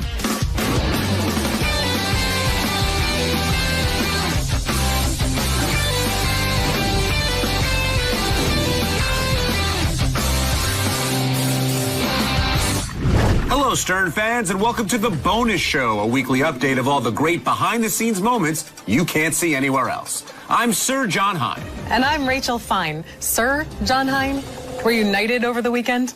No, we went to medieval times in Jersey, and the wenches were calling me Sir. Kind of liked it. I feel so bad for your wife. When firecracker porn star Little Lupe came on the show, she brought her little porn star firecracker dog with her. When given the opportunity to make out with the porn star or the dog, guess which one Benji chose? Can I hold your dog? Yeah. Okay.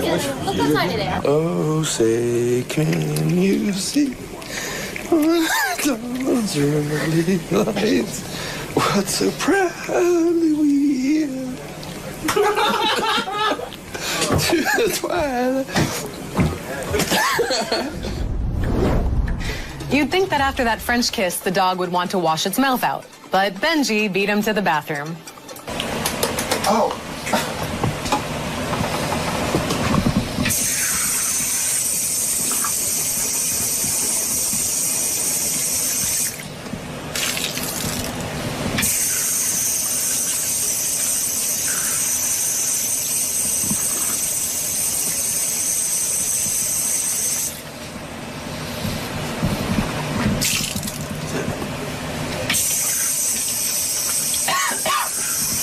That's it. We're all clean now.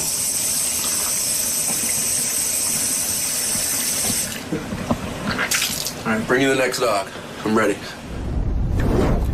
Liquid soap really does help with shit breath. But you might want to soap up after the show. Really, Rachel? Watch this clip from back in the year 2000. Howard Stern Show's Blast from the Past. So me and Doug we're doing paper, rock, scissors right now to figure out who holds the mic near the chick's ass and who holds it near the mouth. Paper, rock, scissors, what's that? You don't know how to do that? No, I will shoot it out there. Odds or evens? Best of three? Best of three. I'm odds, right? Ready? One. No, you have to do on three. That was one, to throw you off. Wait. 1, 2, 3. Even shoot, right? 1, 2, 3. Oh. Yes. Fucking I get the mouth, you get the ass. Yes. That was fair and square, buddy. Yeah, it was fair, but it's still bullshit. Dude, you get the Dude, give me a gas mask. Dude, you get the big fat You want ass. the gas mask? I know. I'm not gonna wear it. I'll be all right. Well, it's there if you need it. Just scream. You got a gas mask and you got an oxygen a mouthpiece. And we get your nose clip. No, because why do you have the nose? You gotta breathe through the mouth. You breathe through your mouth. Smell. They smell. They smell. They smell. They just smell. Period. I would have gladly held the mic by her ass. I don't want to know why you would have been glad to do that. Will you just toss to the next clip, please? I like farts. Now, if Scott DePace were a superhero, he'd be perfect, flawless man. His power would be to offer advice to others in need. Here he swoops in on Benji to save the day. This guy had a really good strategy he said to get here earlier, which I'm gonna try his idea out. How hard is it to get? I'm gonna try his idea next week. So no, 15 minutes. I'm trying your idea next week. Next week I'm trying his idea. Why not today? All right, I'll try it today. You already missed today. Well, then next week I'm gonna try his idea. He came up with the idea. Can we tell everyone what the idea is? I already told you. Oh, okay. So maybe other people can incorporate Scott's ideas to get places earlier. So it was obviously on air. Howard said, Benji, there's this creative process. Hint, hint. That goes on. Maybe you might want to be part of it. I am. And you're saying, fuck you. No, I'm not.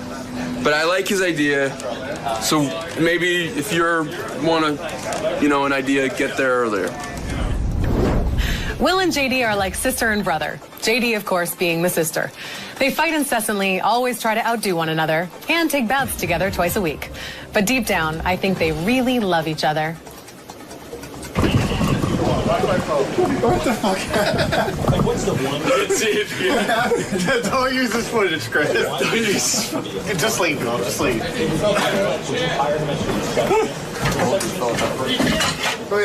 How did this happen? You tried to blow me. No. Wait, what happened? It's nothing, man. Why were you on the floor? Why was I on the floor? Because I was in a chair. Oh, yeah. What happened? Did someone push you over? You didn't even see what happened. What the hell are you talking about? Will, were you bullying Katie? What? Were you bullying Katie? No. Look at him laughing.